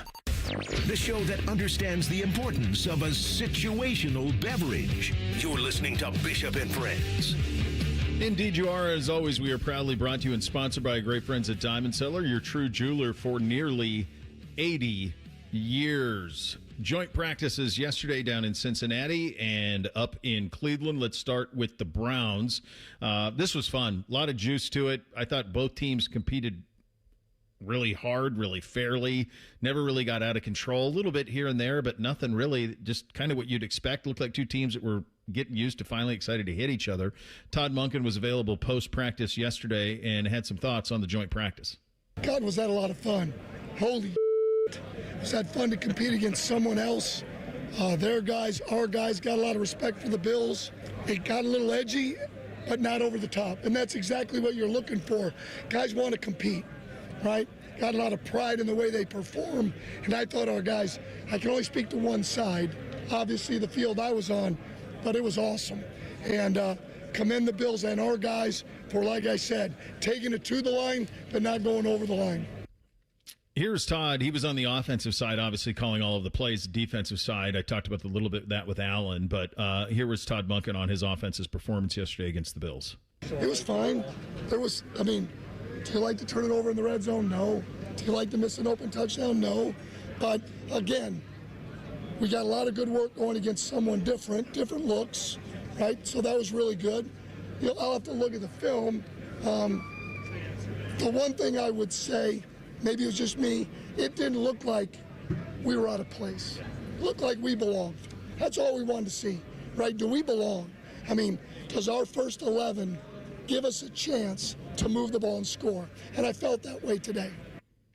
That was really it. And I know some folks have been critical about that last line from Todd there about, I just want to see that we belong. This team won 8 games the last 2 years. They were going against a team that can win the Super Bowl. So that's what I was curious about. Can this offensive line, which is brand new, can it hold up? Can it create running lanes? By the way, no Quinshon Judkins. He was not at practice yesterday for the Browns. So they missed, their home run hitter is going to be a big part of their offense. Didn't have him. I thought, what I wanted to see was, can the offensive line protect? Because at times the Browns defensive line has wrecked some practices. And could the offensive line protect? And they did. They did a pretty good job. I thought both quarterbacks had really good days. There was a stretch in the first half of practice where Deshaun Watson looked like Deshaun Watson from 6 years ago. He just looked spectacular. And I think it was probably the best series of plays that he's ever had as a Cleveland Brown. He had a couple of great practices in the last couple of weeks, but this was different. He was just ripping it, man. He had a ball to Casey Concepcion on a go that he dropped in a bucket, hit him another one on a big corner, a big over that he hit right in stride. The deep ball to Concepcion was one that we've been waiting for Deshaun to throw, and he finally threw it, and he put it right on the screws. So that gave me a lot of confidence in terms of what that can be. Shedeur was really strong as well. He got better as the practice went along. I thought that Deshaun had one really brutal pick where he just didn't see the linebacker and threw it right to him. It was just, and other than that, the thing though that you jump out at watching this, and this is why I think Monk's on a little bit of a time clock here, Shedeur and Deshaun split the first team reps. Josh Allen got all the reps. So in a way, you need to get this going so that one of these guys feels like they start to have the answers to the test. Not saying either one's going to be Josh Allen, but you do need to go on this, I think, so that all of that 2-minute, all of that red zone work goes to one guy. And Josh Allen probably doesn't need all the reps. Your quarterbacks do need all of the reps. Josh wanted them. Yeah. He wanted them because it was, real football. When I heard Todd Monken's comments at first about, it's fine, want to be, belong. Yeah. At first I was taken back, and I'm like, whoa, wait a second. Mm-hmm. But then I thought about it more, and I'm like, they're playing the Buffalo Bills. Yep. And the Buffalo Bills are a team that I believe, heading into this year, their thought as a team and an organization is Super Bowl or bust. Mm-hmm. And if you're the Cleveland Browns, yeah, you want to show that you belong playing against a team like that. It's not like they're saying, man, I just wanted to show we belonged against the Carolina Panthers. No. Or even worse, showing we belonged against the Arizona Cardinals. But this is the Buffalo Bills. So it's a little different there, I believe, with Todd's comments. At first I was like, whoa, wait a second. But then, yeah, this is the Buffalo Bills. This is the upper echelon. This is the team you want to be hanging in with. Yeah. You're not there yet. Like, you're trying to get there. You're not there yet. And the discourse online for me, as I was scrolling through X yesterday and watching tons of videos, how good, Bo, did KC look yesterday? Because that's all that was my feed, was just KC has the Bills on their heels. It's end arounds to him, screen passes to him, over the top. Obviously, everyone saw the clip of Deshaun dropping the dime to him over the cross in the middle, but how good did KC look yesterday?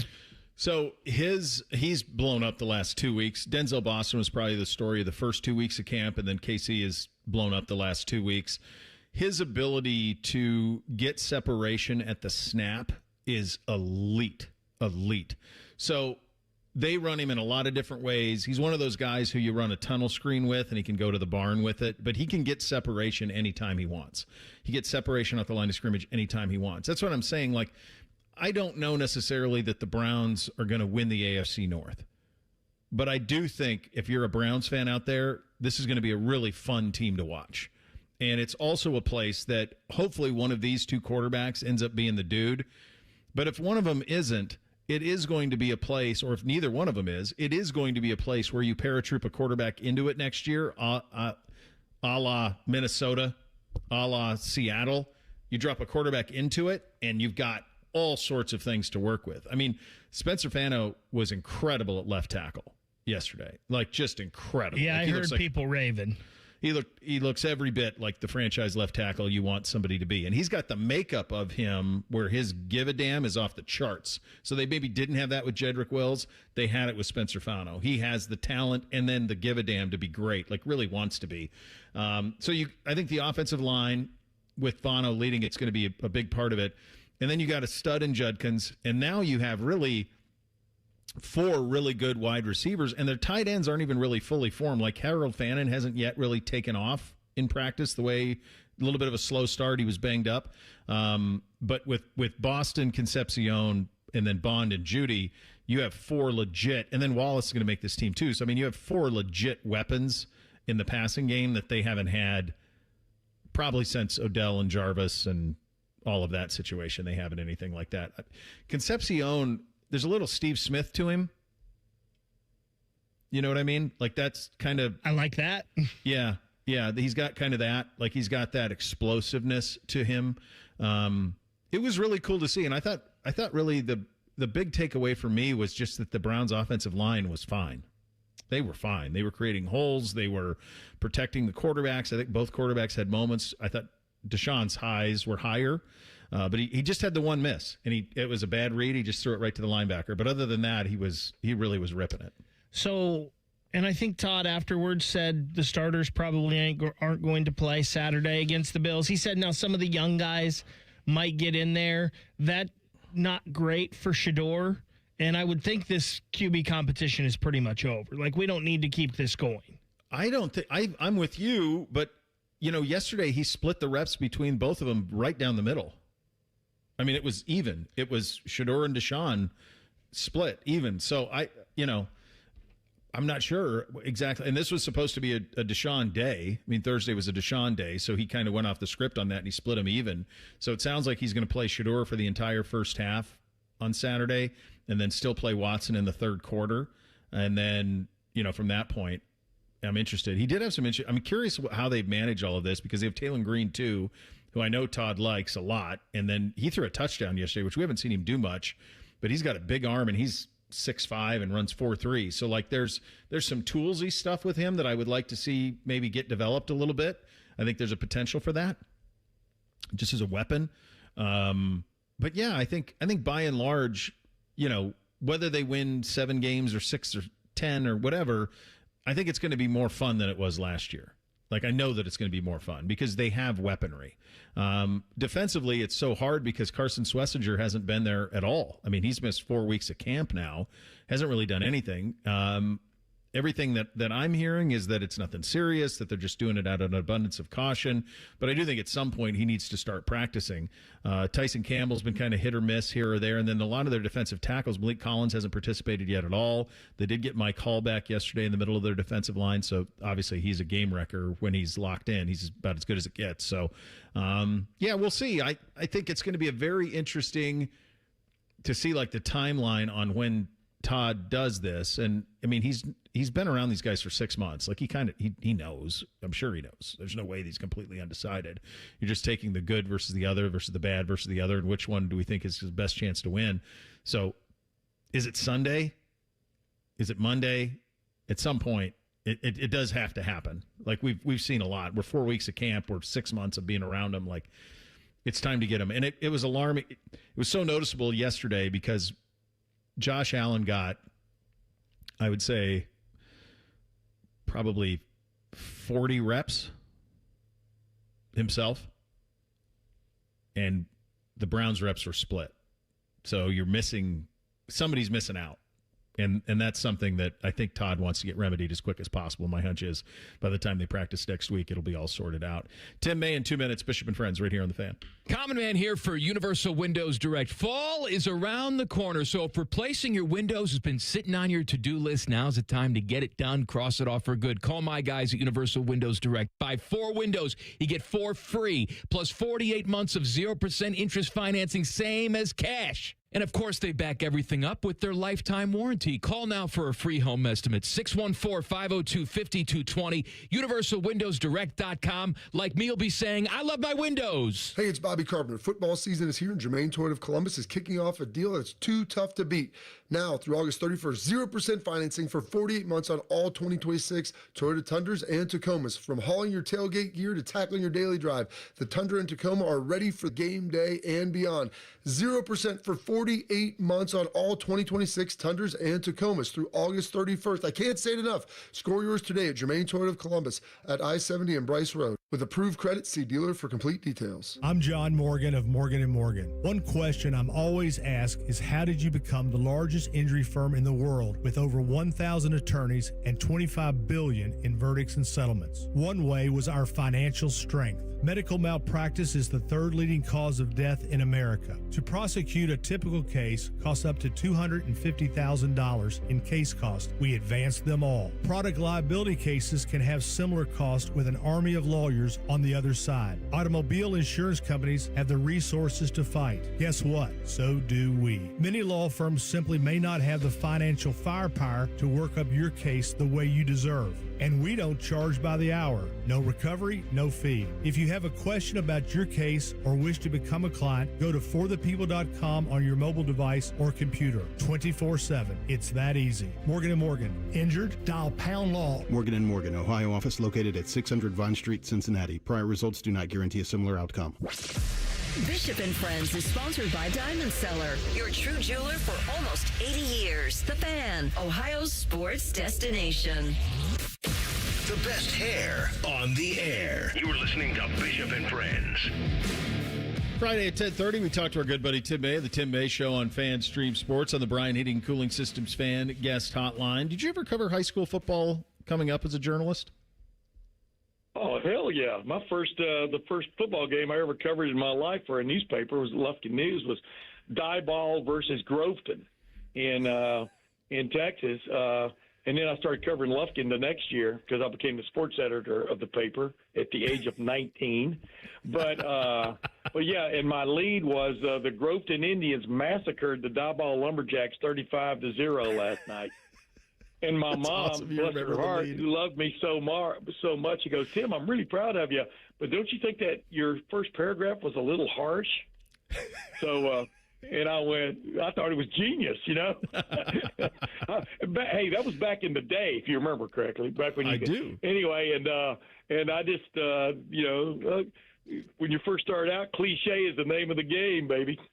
Yeah, it's funny. So high school football starts in earnest tonight throughout Ohio, and we had some games last night, and so you start to get the feels for all of it. And I know you've lived in other places, although I've been here a long time and grew up in Texas, and I've lived all over the place. I just think that I've said this about Ohio. I think Ohio probably does Friday, Saturday, and Sunday better than any state. In that their Friday night lights are as good as Texas in a lot of places. And they're as good as Georgia, Florida, any of the places I've been. Their Saturdays are as good as anywhere I've been. And their Sundays. Browns-Bengals games are pretty damn awesome. Like, they really do check every single box around here, and it really starts on Friday nights. Yeah, but, Texas, you got to remember, Southwest Conference, the core was in the state of Texas, back when I was growing up. And then, of course, the Cowboys and then the Houston Oilers. But, you got the Cowboys and the Texans down there. But, it's as good as anywhere else. The crowds, I'm not sure Texas high school football, with a few exceptions now in certain areas around the metro areas of Dallas, Fort Worth, and Houston, Austin, and San Antonio, I'm not sure they draw the crowds they used to draw. But, Lufkin, where I grew up in East Texas, they built an 11,000-seat stadium in 1973. You know what I mean? So, Friday Night Lights, and Lufkin was a town when I was growing up about 28, 30,000. Now it's about 35. Hadn't grown a lot, but football's still huge. I don't know. I would probably still put Texas on maybe a level ahead of Ohio in that regard of the people who show up. But no, you're right, dude. Bradley High School is right around the corner. About a mile from my house and over in the Hilliard, and I've walked over there a few times through the woods to get to the games. Now there's a housing development between us. It's made it easier. But Centennial High School, I'm looking out on their practice field right now from our the Tim May Show studios. I got Dylan Davison here. We're recording today's show. I'm taking a respite from that to talk with you. But yeah, we've watched them, put together a team through the preseason, and city schools sometimes have a little bit more of a challenge from a facility standpoint than the suburban schools. But, yeah, man, I think suburban high school football, especially around Columbus, is as good as it's ever been, if not the best. I think it's the best it's ever been. When you have, even in the 20 years that I've been covering it, Tim, the idea that you could have multiple public school teams with incredible elite facilities. And I said this, I encourage the audience off the top. I'm like, if it's been a while since you've been to the high school team in your town's game, go. Just go. And what you'll see is, Tim, you'll see pregame. Yeah. It's the last, I really believe this. I think it's one of the last communal things we do. Yeah, truly. Like where 5,000-6,000 people show up in a town and we all kind of row in the same direction. Like your town may have a 4th of July thing, or you may have a big Memorial Day or Labor Day thing, but every Friday night, a lot of these suburban communities and a lot of, even the cities, like all get together and we all go. That's what we do on a Friday night. You go watch a high school football game. Follow the team bus. Yeah. Right. Like Hickory. But no, you're exactly right. Vacate the town. That was what's funny because not funny, but interesting because Hilliard, when we first moved to Hilliard, my wife and I back in '85, they had one high school, and then they got a second one. And I can't remember the coach at the time. It's now Hilliard Davidson, but it used to be just a high school. But I walked into the end zone when they had their little stadium right in the middle of downtown there, and watched games. Walk in like the late second. My point was there were a lot of people there who were against having a second high school because it was going to dilute the talent. And now, of course, they've got 3. And there's probably talk about 4. But you look at Dublin. If Dublin had just one high school, what kind of football teams they'd have? But it creates obviously opportunities for others. But Brock Boyd. Why is Brock Boyd? Why is he competitive? Why is he so damn good? Why do people gush about him? You get Jermaine Matthews. Yesterday, I'm going to have that little clip on my podcast here in a minute, just talking about Brock Boyd. He couldn't even get the words out except how good he is, you know what I mean? And but he played for South Lake Carroll, which opted not to, unlike Frisco, which has got like 6 or 7 high schools now, the South Lake Carroll area decided to stay with one high school so they could dominate. And, for example, so that's what you run into down in Texas is these suburban schools that have just exploded size-wise. But yeah, it's cool, man. You think about how good some of these teams could be if there was just one high school in town like Pickerington, Oh, my God, yeah. Olentangy. Oh, yeah, absolutely. Good Lord, like all the state championships won up there. Yeah, every one of them you could play that game with. I may name every one of them before we're done. Go ahead now. You've been at the availabilities as you always are. One thing I always like to do in the availabilities is I always keep notes of guys that people bring up their names without being asked. So when in the first 3 days of camp, the name that kept being brought up without being asked was Earl Little Jr. And so if I hear it a bunch, I'm like, okay, then he's a dude. Who are some names that you're hearing that are just kind of being volunteered? Without a doubt, Kari Wilder, freshman defensive end. I mean, when so many people are talking about him, that means he's making an impact, like you're talking about, right? And dude, they're you might as well play freshmen now and early softs as soon as you can, because they have 5 to play 5. Not that the really good ones will be there more than 3. As Sean Springs once said to me walking off the field at the Rose Bowl, I didn't tell him to redshirt me in my first year. That was his 4th year, but his 3rd year playing. But the bottom line is, there are a lot of guys, several guys like that. But that's definitely a name that's come up in the last couple of weeks that seems to be on everybody's lips. And just the depth on that defensive front had to come around, right? And I think they're getting it in all kinds of ways. And then you look, for example, Matt Patricia had his defensive player of the practice or whatever, what was it, yesterday, and it was Edric Houston. You look at it, just the picture of Edric Houston standing next to Matt Patricia, he's like trimmed up, looks ready to rock and roll this year. This time a year ago, he was dealing with that hyperextended knee, suffering almost the first play of practice, and he wasn't quite the guy he wanted to be until maybe later in the year. But that's kind of the guys that you're going to see bubble up as this season ensues, but especially those guys got to really come online by the time they go to Texas, and so there are several guys like that. And Isaiah West, the 2 running backs, we were writing off almost Bo Jackson at the beginning of camp because Isaiah West was going in ahead of him, it looked like, with first-team reps. But even Isaiah West is gushing about Bo Jackson, and how good he's looked, along with Peyton Pierce and others who have talked about Bo Jackson and his make-you-miss ability now and stuff. So, yes, there are a lot of guys you could talk about right now, Bo, who could play a big role. But if there's that many guys, you got to figure the ball is going to get parceled out, and it's going to be hard for one guy to just really, go crazy. Except they are going to get the ball in number 4's hands. I think they'll find him. I think they'll find 4. Hey, first time since 2015 an SEC team did not get an AP preseason number 1 vote. Not a single one from an SEC team. When we did 20 Most Interesting, I thought Georgia was probably the best of the bunch, but a lot of people think Texas might be there too. We'll see. What would your top 5 have looked like? I would have Ohio State where it is, number 1, but it'd be a debate in my head between Ohio State and Oregon. I think Oregon's got a great roster, but just what we were just talking about, I think Ohio State's got a hell of a roster, and you haven't even really seen the depth of it yet. At least the public hasn't. And then I'd have a hard time not having Indiana in my top 3 or 4, only because I think they've gotten better in a lot of other areas. And I'm curious about Josh Hoover, the transfer quarterback, because I knew Mendoza was going to be pretty good this time of year ago. I was gushing about Indiana from the start. Notre Dame doesn't play anybody. So, and if their roster is as good as everybody says it is, then they deserve probably to be in the top 5 because, they have a good chance of going 12-0. And then 6, 5, I don't know. There'd be a big debate in my head between several teams. But if you had to push me, I'd probably say Georgia because I know Georgia's got a hell of a roster, and they're laying in the weeds.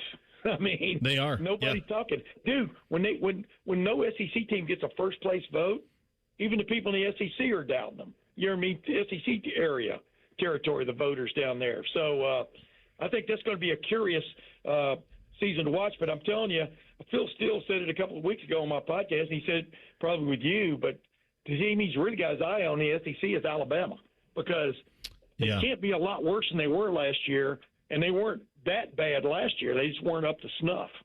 No, if he gets quarterback situated, then they can. Offensive line. That's where they were really hurting last year was offensive line. Yeah, absolutely. Great stuff, buddy. When's your podcast drop, buddy? When's it drop today? As soon as me and Dylan get back, Double D, Dylan Davis. As soon as we get back to business here, probably about an hour. All right. You have that to look forward to, which is nice. Thanks for your time, buddy. Have a good time at any kind of high school football game tonight, brother. See you next time. Absolutely. You can't help but have a good time at a high school football game. We'll do a little thing or not a thing up next. Bishop and Friends right here on The Fan. We used to have a billboard with our host's face on it, but only ugly people work here now. You mama say you ugly, hey! The Fan, Ohio's sports destination. For the ones who get it done, Grainger offers the professional-grade products you need, delivered when and where you need them. Call, click Grainger.com, or just stop by. Nothing annoys me more than wasting time. Scotty Vegas here, and I want to be golfing or playing tennis or betting on people golfing and playing tennis. I hate waiting on an oil change, but that's all changed. Krieger Ford, the car buying experience was amazing. The service, just as good. I left my Bronco in the driveway and easily scheduled an oil change at KriegerFord.com, and they even came right to me and changed it. All game changer, the Krieger Ford experience. Experience it at KriegerFord.com. Recently, our company softball team lost the big game by 1 run. Then Dale tried to console us with the quote, "Winning isn't everything." Dale's a loser. I play to win, like early payout from Bet365. If my team goes up big, I get paid out instantly, even if they blow the lead later. Sound familiar, Dale? Bet365. Winning is everything. Gambling problem? Call 1-800-MY-RESET. 21 plus only. Must be physically located in Ohio. T&Cs apply. In-app only. Prepare for cooler weather ahead at your local AAA Tire and Auto Service. Their fall maintenance package includes an oil change, tire rotation, windshield wiper replacement, and more for just $119.99. Offer valid through August 31st. See store for details. When it's too hot to go out, it's definitely too hot for your AC to go out. The Waterworks Heating and Cooling Pros are here to help. We offer fast repair and AC replacement for any cooling system when you need it. Plus, we're a premier Lennox dealer and can install an energy-efficient system for a great price. Call the Waterworks at 614-232-2222 or visit us online at thewaterworks.com. The Waterworks. Better care, better value, better results. Save big money on new furniture. Now at Menards. Shop our great selection of indoor furniture where comfort meets style at prices you'll love. From cozy sectionals to comfy recliners and so much more. Find the style that works for you. Plus, big savings on furniture you can take home today. Relax more and spend less on new furniture while supplies last. Save big money at Menards. Coghlan Kia of Dublin is now open, and we're offering grand opening savings at all 4 Coghlan Kia locations. Get 0% financing on select new 26 Kia Sportage and Sorrento. Pay 0 out of pocket when you lease a new 27 Seltos or 26 Sportage for $375 a month for 36 months. Get grand opening savings at Coghlan Kia. Coghlan has the car for you. With approved credit, 0% for 48 months equals $20.83 per 1,000 finance through Kia Motor Finance. Leases include 10,000 miles per year with 20 cents per mile over penalty. Excludes tax, title, and registration. No security deposit. See dealer for details and A3126. Football season is here. Make sure your internet is ready. Kinetics 100% fiber gives you the fast, reliable connection to enjoy live football on YouTube TV and watch up to 4 live games at once with Multiview. Check real-time stats and catch more big plays without missing a snap. Take your game watching to a whole new level. Switch to Kinetic. Save up to $120 on your first year of YouTube TV. Visit GoKinetic.com for details. Subject to availability and eligibility. Terms, conditions, and restrictions apply. Cancel anytime. Kinetic. Internet better. At CEC Turf and Tractor, family means everything. That's why we're proud to welcome Green & Sons Equipment's Mount Sterling and Marysville locations to the CEC family. We're honored to carry on the relationships Green & Sons has built in these communities for generations while expanding our ability to serve you with more parts, more inventory, and faster response times. As one of Ohio's largest Kubota dealers, CEC Turf and Tractor is growing without losing sight of what matters most. Hardworking people, trusted relationships, and hometown service. Visit CECTurfandTractor.com today for all your Kubota needs. Buckeye Replay this summer takes you back to some of the greatest comebacks in Ohio State football history. A JT Barrett comeback special. It's Ohio State and Penn State from 2017. Hear Buckeye Replay this Saturday at 4 p.m. on The Fan. The Fan Poll is sponsored by JT's Pizza and Pub, home of award-winning pizza and $2 tall boys. All day, every day. After putting up with Tom Tiberi for a decade, the broadcast gods gave Bo these two. This is Bishop and Friends. All right, time for a little thing or not a thing on a Friday edition. Hit it, fellas. Thing or not a thing. Sponsored by Billiards Plus. Find your next grill and everything you need for the master griller. Billiards Plus on Dublin Center Drive in Dublin. So the Cincinnati Bengals are playing the Chicago Bears Sunday night at 7, and they had joint practices yesterday in advance of that game. After the joint practices, Joe Burrow had some media availability, and he talked about how this year's the only thing that matters. I'm trying to put it out into the world. I'm trying to manifest it. I'm trying to show our guys the urgency that I have and that I want us to have as an organization to go and make it happen. You know, you can keep pushing it down the road, or you can talk about it now and say this is the year. And you know, I'm tired of saying next year. This is it. You know, your life is too short to keep pushing things down the road, and I'm trying to instill some urgency and some intensity in everybody to go and be great every day and try to go make it happen. You feel like it's got to be now or never this year? That's how I'm treating it, for sure. That's how I'm treating it. Thing or not a thing? Well, it's not, the now or never follow-up is kind of silly. It's not now or never. I mean, it's certainly, though, now. And the window with this roster is probably 2 years. It's probably 2 years where you still have Burrow in his prime, and his prime is going to last as long as he can stay healthy. I mean, he could have another decade. But where you have Chase, Higgins, defensive line, every box checked, it's this year, probably next year. You have a 2-year window where you need to go win the Super Bowl with Joe Burrow with this group. With Jamar Chase at his peak of his powers, T. Higgins at the peak of his powers, it's this year and next year. And I love Joe's approach to all of this, and I know you're with me on this, Bake. I think they are an incredible value as a Super Bowl champion. Incredible value.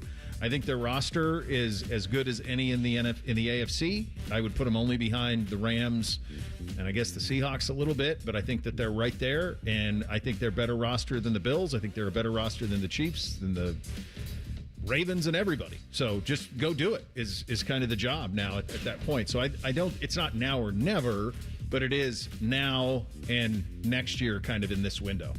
And it makes it easy for the Bengals because everyone in that locker room knows, I mean, this is our year. That's how everyone in the locker room should already be thinking. So I love Joe putting the urgency on them. From the Bengals' point of view, I would say, yes, Joe, we obviously want to attack the Super Bowl this year, but we can't have 10 games of Super Bowl window being open and then injury hit and Super Bowl window is closed for this season. He talks about, not wanting to wait till next year, but his injuries have been a reason for that. I mean, he's missed time in 3 of the last 4 seasons. Every time he goes down, what do Bengals fans have to say? Hopefully next year we can get 17 games out of Joe. And part of that is the O-line, and that's not his fault, but part of it is, he's been getting banged up every single season. Can he stay healthy for 17 games this year? I hope so, because then they'll be pushing for the playoffs. But if you're not staying healthy, this Bengals team can't do it without him. Well, a lot of people were saying this was Burrow putting pressure on the front office. Do you take it that way at all? Not at all. I think that the front office has done everything that Joe has asked. I kind of agree. I mean, he wanted Higgins, Chase, and at the time, Trey Hendrickson all signed. They did. They probably should have done an extension, probably should have done it sooner on all of them, would have saved money, but they eventually did. Look what they did this year on the defensive line. They've done their part. Now it's up to them to stay healthy. I don't think Burrow, I think the 2 quarterbacks, I think the 2 people who are under the most pressure in the NFL this year, though, by far, are Josh Allen and Lamar Jackson. I think the most pressure in Cincinnati is actually on Zach. Yeah, I don't think it's on Joe. I think in both the Baltimore and Buffalo situation, you would say to yourself, those 2 guys, because I'm guessing they had a hand in naming the new head coach. Cincinnati, they can still blame it on Zach one more time. So I think the Cincinnati pressure is on Zach, not Joe. I saw this from Brad Crawford of 24/7 Sports. BYU is introducing various new fan experiences this season for home games. For $800+ you can get a press box pregame meal and views of the stadium. If you want to attend Kalani Sitake's postgame presser, $650. Pregame on-field photo shoot before the Notre Dame game, $500. BYU trying to make money like everyone else. Thing or not a thing? Smart thing. Found money.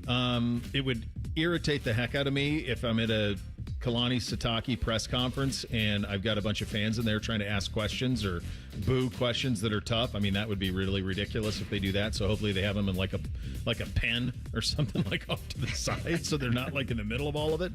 But look, it's found money.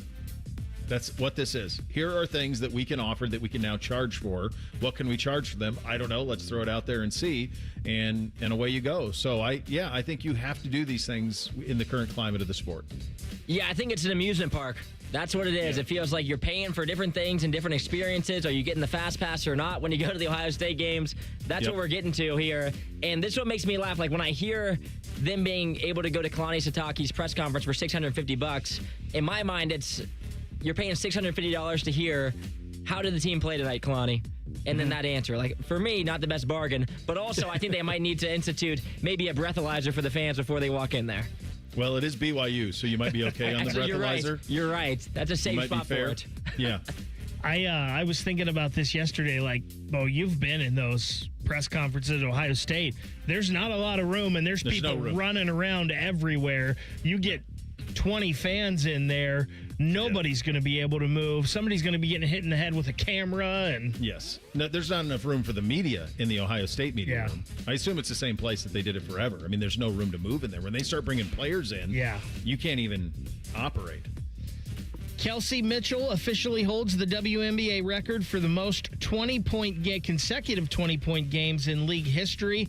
Mitchell is the first player to top 20 points in 21 consecutive games. She broke Asia Wilson's previous record of 20 straight 20-plus point games. She did it in just the first half last night. She scored 21 points before halftime of the Indiana Fever's game with the Dallas Wings. Unfortunately, Mitchell's team and Fever lost 91-85. She scored 37 points, though, in the game, tying her career high. She also reached the 900-point mark for the season on Thursday, just the fourth WNBA player in history to do so. Mitchell is now averaging 24.6 points per game this season, second most in the WNBA behind Asia Wilson. Thing or not a thing? She's a stud. Just is. Always has been. She can score the basketball. And I think what's cool is she's having this incredible season, and the Fever are like in the middle of all of this culture war stuff and non-effects. Like they just keep winning. She's keep averaging 25 a game. I'll see you next time out. Like, just water off a duck's back. Really cool, and she's been fun to watch all the way through. Yeah, she's on like one of the greatest scoring runs of any Ohio State basketball player, men's or women's, ever right now, and she's doing it at the highest level. And the best part, 37 points, but the Fever still lost. What a disappointing way to have the record broken, but a great night again for Kelsey. Ohio State men's basketball team could soon be adding the final member to its 2026-27 roster. Lee, I believe it's Aaliyah, a 6'9" forward from Argentina, whom the Buckeyes have been targeting as an addition, posted about Ohio State on social media yesterday. So he shared a graphic from the Ohio State team shop with the caption, "Let's go Buckeyes," on his Instagram story. He also shared a tweet on Thursday with the words "Al Finn," which translate to "at last," and it had hearts in Ohio State colors. Ohio State has not officially signed Aaliyah, but as of Thursday night, he is listed in Ohio State's student directory. Thing or not a thing? I don't know because I've never seen this dude play. So I don't know. I can't possibly tell you if it's a thing or not. If maybe he's a bench guy, a rotation guy, who knows? Maybe he's a stud. I don't know. I'm not watching kids from Argentina. It'd be impossible for me to know. The way you presented it to me, Bake, leads me to believe that it is a big deal, but that's probably a question for like Jardy. Yeah, the research I did told me that he's playing professional basketball in Argentina and Spain. 6'9", plays more than like a 4 than a 5, but I'm more than welcome for any good European players here on this basketball team for Ohio State. We have enough players that I already can barely pronounce their names. I can do Leah. And this is why the football thing happened this week, by the way. This is why. Because of professional European players, South American players playing college basketball. This is how they lose in court on the NBA guys who play G League, and this is how they lose in court on the NFL guys who are at training camp. Because it's all the same. What's the difference if it's here or if it's overseas? That's the problem. So this is, again, the unintended consequences of it all. Two-a-days in the final hour. We are in the NFC North. This is a banger of a division. We will do the Lions. We will do the Bears. Former Bears great Tom Thayer will join us at 11:30. Bishop and Friends right here on The Fan. If you consider yourself a Buckeye fan, you've come to the right place. This is your heritage sports talker and home of Ohio State Athletics, The Fan, Ohio sports destination. Hey, what's up? It's T-Bone. Tired of snoring? Sleep Better Columbus can help with a custom mouthpiece that opens your airway and stops the snoring. No mask, no noise. Call 1-800-MORE-SLEEP or visit sleepbettercolumbus.com today. Stop snoring, sleep better, live better. Hey, it's Common Man. Everybody's talking about affordability these days, but the good news is you'll find hundreds of vehicles that fit your budget at GoGermain.com. Drive home in a new sedan starting at just $139 a month. New SUVs from only $189 a month, or a truck for as low as $329. Plus, choose from over 1,700 new and pre-owned vehicles, all priced under $30K, and it's only at GoGermain.com. And with their $1,000 price promise, no one's going to sell you a car for less. Go see my friends today. GoGermain.com. Football fans, it's almost time to draft your team and kick off another season. This year, take your fantasy football draft party to Twin Peaks, where cold drinks made from scratch food and wall-to-wall TVs make your local lodge the ultimate draft day headquarters. Round up your league, grab a table, and get ready for the picks, the rivalries, and a full season of bragging rights. Whether you're defending your title or drafting for the first time, start your fantasy season at Twin Peaks. Book your fantasy football draft party at your local lodge today. When your furnace or air conditioner stops working, you can always rely on Atlas Butler to get it up and running the same day. So why not depend on Atlas Butler for all your plumbing needs? Our expert plumbers can take care of anything from a clogged drain to a broken water heater. We work on all brands of water heaters and plumbing equipment. One call does it all. Atlas Butler is at your service. Call 1-800-FURNACE. Introducing UDF's new Ice Cream Quakes flavors for summer. Get a sugar rush with cotton candy crackle. Try something crunchy and creamy with peanuts and caramel corn. Feel a chili lime kick with mango chili tango. Or go for a summer favorite with peachy cobbler. UDF Summer Ice Cream Quakes. Only at United Dairy Farmers for a limited time. Something big has just dropped at Hothead Burritos. Introducing barbecue pork carnitas. Juicy, mouth-watering pork carnitas. Our limited-time new citrus chipotle barbecue sauce. Savor the summer flavor. Hothead Burritos. Get up and get you some. Welcome back to Yeah, That's a Pepper Thing. First up, we've got Harrison wrapping his Dr. Pepper in a tiny quilt so it feels at home. Oh, how tender. That's a Pepper Thing. And over to Becca, who's whispering affirmations to her can. You're sweet. You're unique. You're the best thing I ever poured over ice. She swears it makes it taste better. It's not a science thing, but it's a Pepper Thing. Why do they all do it? All for that sweet, delicious, truly one-of-a-kind taste of Dr. Pepper. It's a Pepper Thing. How many of you have had your garage floor done? I'll wait for the answer. Yeah, that's enough. How many of you think it looks like crap? That's because it is crap. One quick call to Comer & Cross Concrete Floor Coatings at 1-800-NEW-FLOOR, and they can install a gleaming new Comer & Cross garage floor in one day. A Comer & Cross garage floor is the gold standard. It's like pulling into a new car showroom every night. And here's the best part. It is guaranteed your garage floor will never chip, crack, or show tire lift like epoxy or paint ever. And listen, you lazy bum, they'll even take the stuff out of the garage for you. They're all certified uniform pros. No subcontractors at Comer & Cross. This is a premier product with premier results, and they hired a premier endorser to tell you about it. For your quick and easy Comer & Cross garage floor quote, call 1-800-NEW-FLOOR now. That's 1-800-NEW-FLOOR, or go to comercross.com, COMER cross.com. At National Geographic Society, we believe in the power of wonder. It drives us to explore, pushes us to see the world differently, moves us to action. And we believe that today, wonder is more essential than ever. Wow. That's why we're supporting a new generation of explorers to ask big questions, make breakthroughs, and bring the future closer. Wonder awaits. Will you join us? Visit natgeo.org/wonder. Hey, it's T-Bone again. Sleep apnea doesn't have to rule your nights. Sleep Better Columbus has been treating snoring and sleep apnea for over 15 years with proven results and now has an office open in Marysville. Call 1-800-MORE-SLEEP or go to sleepbettercolumbus.com. Stop snoring, sleep better, live better. Broadcasting live from the McDaniel GM Superstore Studios, driving excellence since 1916. Chevrolet. Together, let's drive. WBNS HD1 Columbus. Good morning. I'm Ryan Baker. The Cleveland Guardians won their series with San Francisco, beating the Giants 5-2 yesterday. The Guards head west to start a series in Colorado against the Rockies at 8:40 tonight.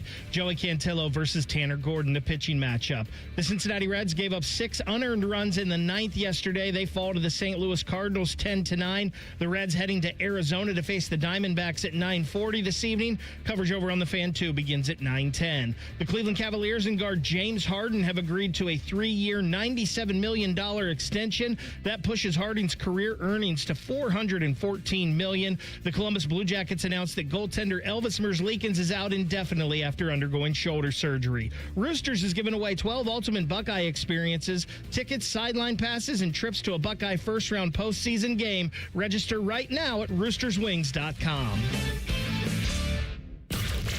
If you love a good pie analogy, think of the cap as a pie, and once you take out one piece, there's less left for the next guy. then this is the radio show for you. You're listening to Bishop and Friends.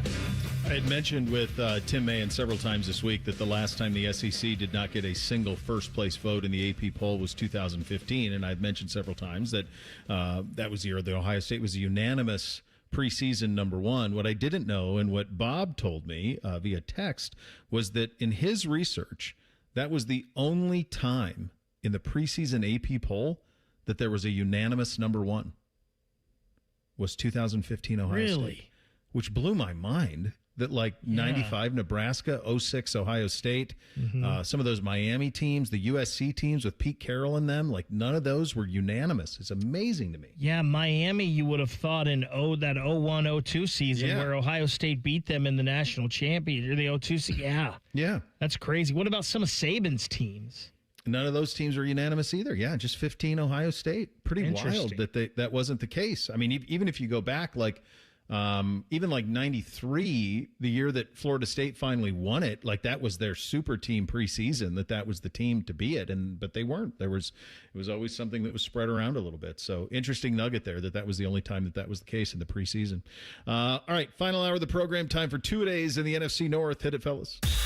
Bishop and Friends present 2-a-days, our professional preseason preview of all 32 teams. Will your favorite team win it all this season? Doubt it. We are in the NFC North. So we went from the dregs of the NFC and the NFC South to another massive division here where you have a bunch of teams that have all been really good in recent years, and probably the standard bearer in the last half decade or so has been the Detroit Lions, who were built with Chris Spielman at the top, with John Dorsey in certainly an advanced scouting role as one of the heads of the scouting department, and then with Dan Campbell and his personality, and people made fun of it and doubted it and eating kneecaps and all of the things that Dan Campbell preached, but it all worked. I mean, they were mocked for drafting a tight end and an off-ball linebacker. It all worked. It's worked. Now, the question is, did they miss their window? And when I look at this team, I think that they did. I think that the window was missed a little bit by them, and I think injuries undid them. They probably should have played for a Super Bowl in one of those years where they had those incredible records with all of this thing rolling. But there is a changing of the guard there a little bit. David Montgomery is out. Taylor Decker is out. Alex Anzalone is out. These are guys who are kind of linchpins of their run that they had. They did bring in replacements. Isaiah Pacheco comes in from Kansas City. I think he'll do very well. There is a change of pace. But you are seeing this roster turn over a little bit, and they're going to be competitive. They're going to be in the mix. But in terms of winning the NFC, to me, this feels like they're kind of in a little bit of a transition on the fly here, guys. It kind of feels like that, doesn't it? I still believe in this team, but they could slowly slip into rebuilding really soon. And maybe they're doing a great job of tinkering on the fly. They had to get rid of a couple wide receivers, but they've drafted some good ones here. Tesla has been good. Jamison Williams seems to have something there. They don't really seem to have a big receiver, though. Maybe that's because they have Sam Laporta at the tight end position, and he can fill that role, but he's had some trouble staying healthy and Is that whatnot. your lean? Is that a lean for franchise great you'd add? They don't have a big receiver. I'm actually not going there. Oh, you're I not thought going I there. was going there, but I'm not. I might be going there. Yeah. It's actually hard to believe I'm not going a certain running back either, and that's I one of know my it. favorite of all time. Of all time, right? Yeah. I love Dan Campbell, but he can be a little reckless sometimes. And it just, gosh, I still believe in this team, but they're right there teetering on the edge. And the Dan Campbell thing's interesting because when they went 15-2 2 years ago, like every risk he took was pretty much hitting. And then when you're the risky coach and you aren't getting wins, you get put in a really dangerous scenario where last season they finished 9-8, missed the playoffs. So they start analyzing the risk you take a lot closer when you aren't making the playoffs. When you're winning, every risk is a win. When you're losing, every risk is a miss. And that's the hard part about Dan Campbell coming into this year is the pressure's really mounting. If they can miss the playoffs again, then they're really going to start analyzing what he's doing on 3rd and 4th down. I think you're in a transition. I think they're going to try to kind of retool this on the fly and try to get younger. They got kind of expensive. They had to let some guys go, and they're kind of in a position of transition to try to get back. My hunch is, as long as Spielman's there, that Dan Campbell is going to be the face of the Lions for a long time. Like, to me, this feels like a Tomlin type run. He's young, he's energetic, he's the face of the franchise in every way. I think they'll just draft guys that fit his DNA. They're so aligned. So I know Spielman. I know Dorsey really well. Those guys are cut from the same cloth. Same dudes. And my guess is Campbell's a dude too. So I think it all is kind of lines up in terms of this is what the Detroit Lions are. And so I think they'll just draft around it. And Dorsey's great at drafting. He's great at identifying talent. Coach grade for the Detroit Lions for Dan Campbell, Bake. So I've given this a B+, and I love Dan Campbell, and I think the players love Dan Campbell too. However, he's a riverboat gambler, man. And sometimes when you live by that sword, you also die by that sword, and it can be pretty gruesome. And I think he just needs to tone. Sometimes maybe you can't. Maybe that's just what makes you so great. But I question a lot of the times the things he does going for it. So I can't go A+ or an A on Dan, even though I love him. See, I love Dan Campbell, too. I've got him as an A- here because I think he's a true culture builder. I mean, he turned around one of the worst franchises of the past 25 years in the Detroit Lions and immediately instilled the culture. And what you were talking about, Bo, is spot on. Like, it's from top down. I mean, they've clearly shown everyone what their identity is, and it feels like he's doing a good job of getting that across to the players. But the buy-in's only there when you're winning. If it rolls off the rails, then it's harder to have that culture stay. I'm going to go. I really want to go A because of everything that you guys have both said. I do think it's probably B+ because I think where he's at now is he has to prove that he can hire coordinators. Can you hire coordinators? Like they had Ben Johnson, he was elite. Like that's been a step back without him last year. So he's got to prove that he can hire coordinators to handle his business. I mean, he's called plays at times like. I think he is the play caller right now. Is he still? Yeah, man's got to know his limitations. Aaron Glenn, too. Yeah, Glenn, too, with the Jets. So they lost both coordinators at the same time. Uniform grade on the Lions, Bake? I think this is probably right now a B or B-, but this is another one that should be an A. Just go back to your old school uniforms, your Barry Sanders era uniforms. I've got this one down as a B+ for me. I don't hate the retooled uniforms they've come out with. They've got a really sharp gray one with a really nice bright blue helmet that I love. I think the blue and the silver goes really well together. I think it's a pretty good take on what the old ones used to be. I think their blackout uniforms look good with the bright blue helmet. I like these ones. Yeah, they did about as close as you can be to the berries without wearing the berries. They're very close. They actually went back to the Honolulu blue, which is their color, so they brought that back. They look very similar. They do have the Berry Thanksgiving ones as an alternate, which are really, really slick. Yeah, I think this is a B+, A- type spot from a uniform perspective. They've had some bad ones, but they're on the right track now, at least paying some homage. One franchise great you could add to this team, Bake. So it's crazy that you mentioned, I said something about big receivers, and that's not where I was going. And my favorite NFL player of all time that's not a Cleveland Brown is Barry Sanders. But I think their running back and receiver rooms are pretty good. You know what room I don't think is very great on this team?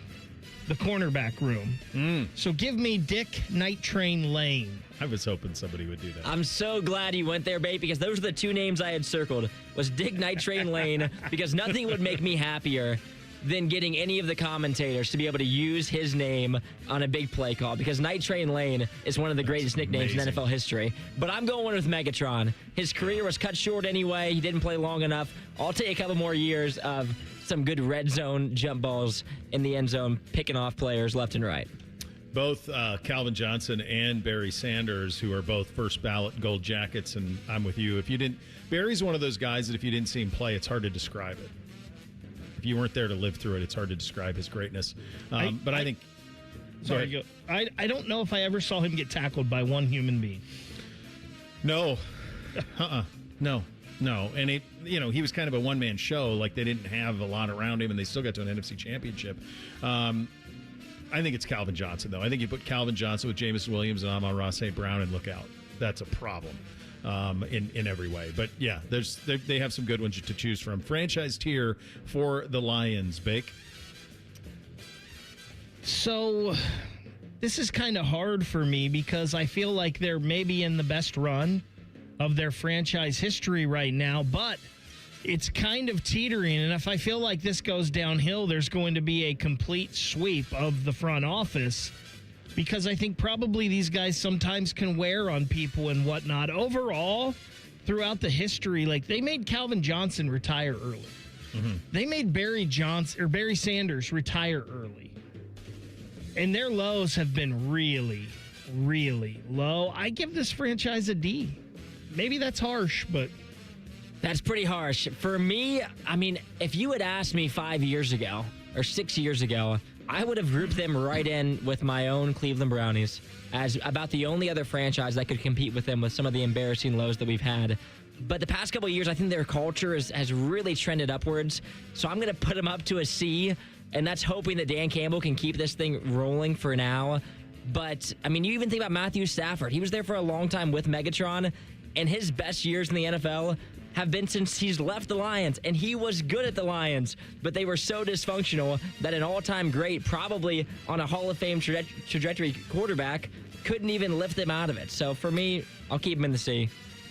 I'm going to go C, too. I think, but the last 4 years gets them there, because otherwise they're a D, probably, maybe even an F. But I think they're C based on where they are right now. They have an identity. They're rowing in the same direction. Win it all, playoffs, building or busting, Bake. I've got them as playoffs, but they're teetering on busting. Yeah. I've got them playoffs as well. I think but the division's tough. It is a tough division. Yep, I think so, too. I think they're a playoff team, and we'll see if they can live up to that standard. A team that won this division last year is the Chicago Bears. They are up next. Bishop and Friends right here on The Fan.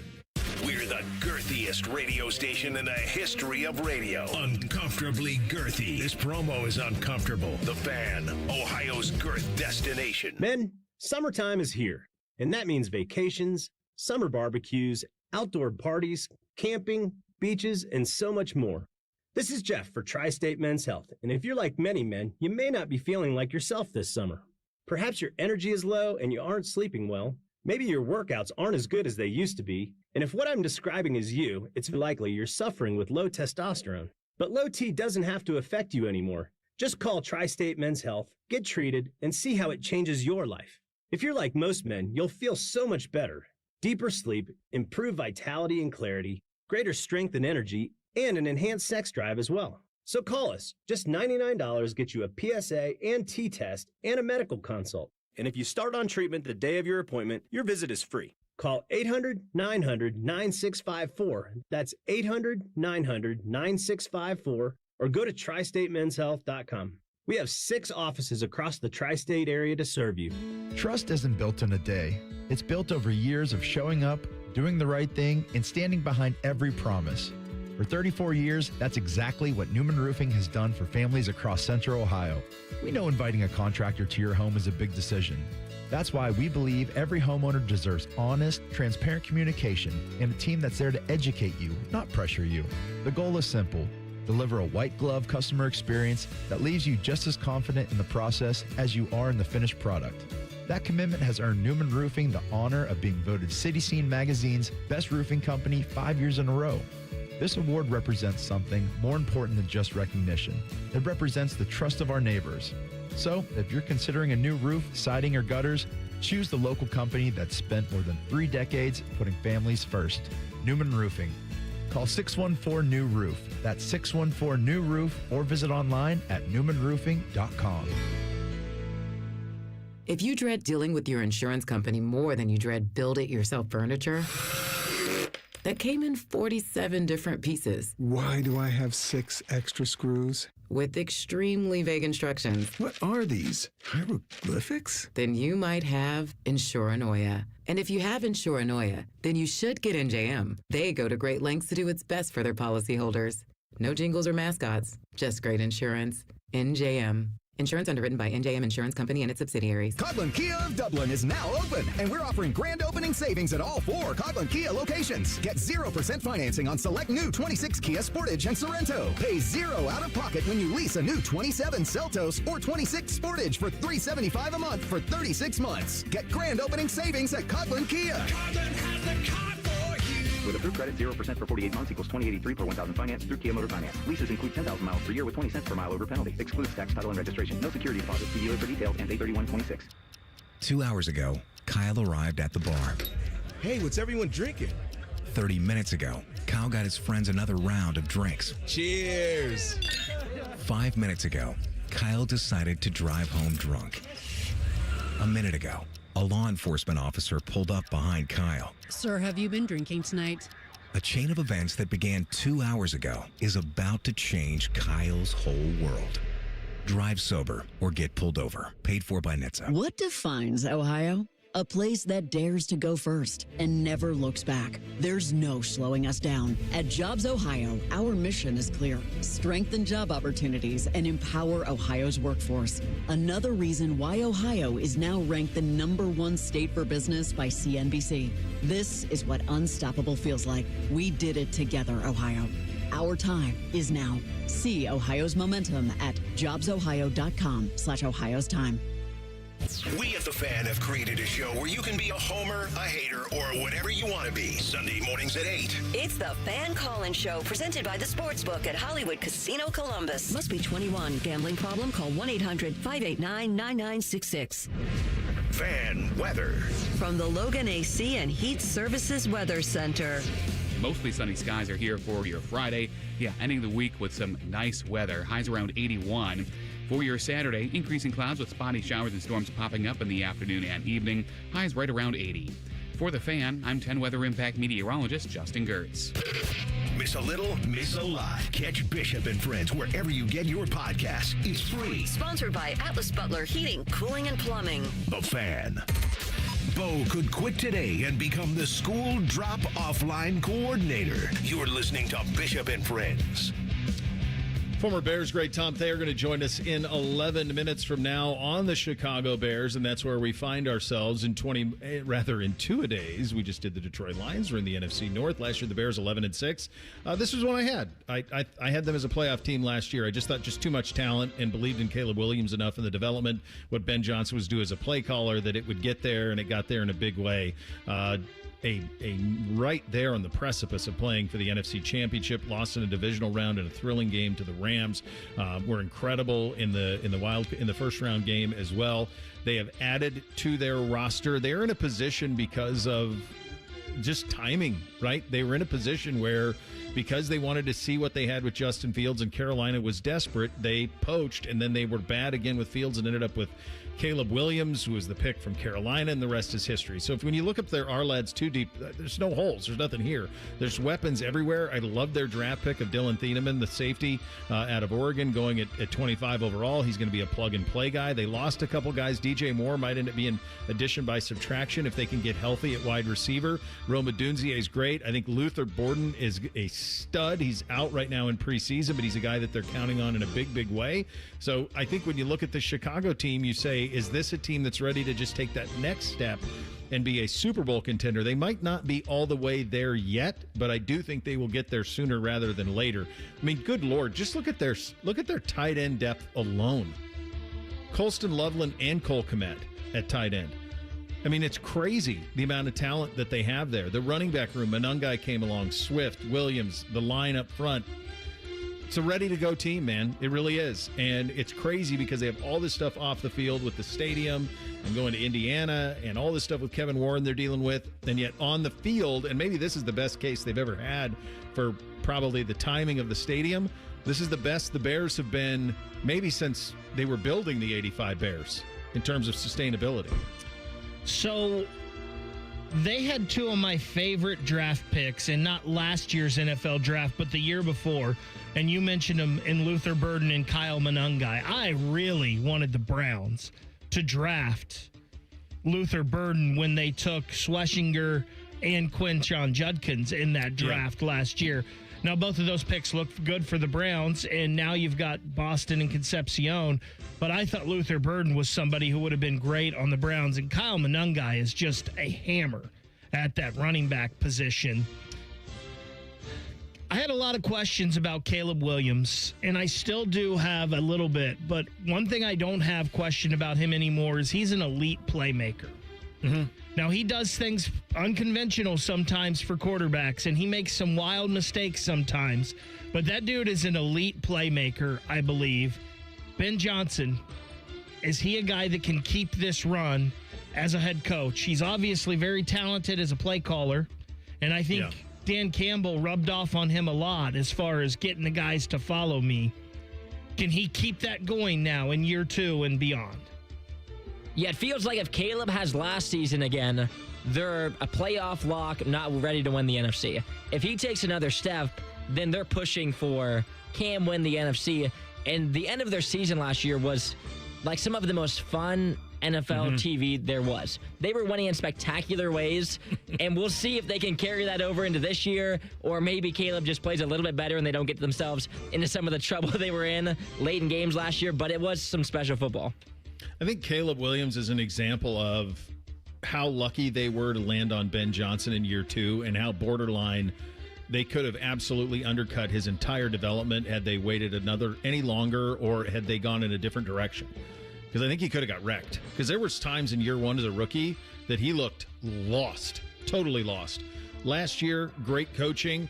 He ends up, now the completion percentage isn't great. It's under 60%. But if he gets that to 65, which should happen in this offense, you want to talk about playmaking. 58%, but 39-42, 27 touchdowns and 7 picks. He also ran for 388. So you're talking about some big-time playmaking numbers from Caleb, and it's just a matter of they got the right coach in the right spot, and now this franchise is in a position to really build on something and be in the mix for a very, very long time with this group kind of all going together. Coach grade for Ben Johnson on the categories, Bake. What do you got?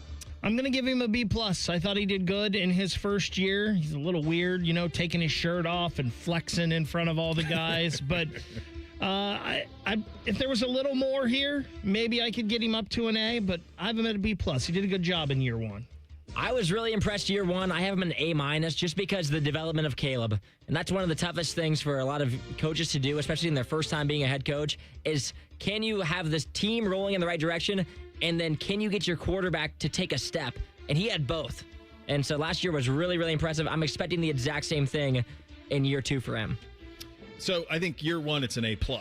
But to your point, Bake, I have to see that he can maintain it. Like I saw the impact Kevin Stefanski had year 1 as a play caller, but then from a leadership standpoint, the second year kind of got away from him a little bit.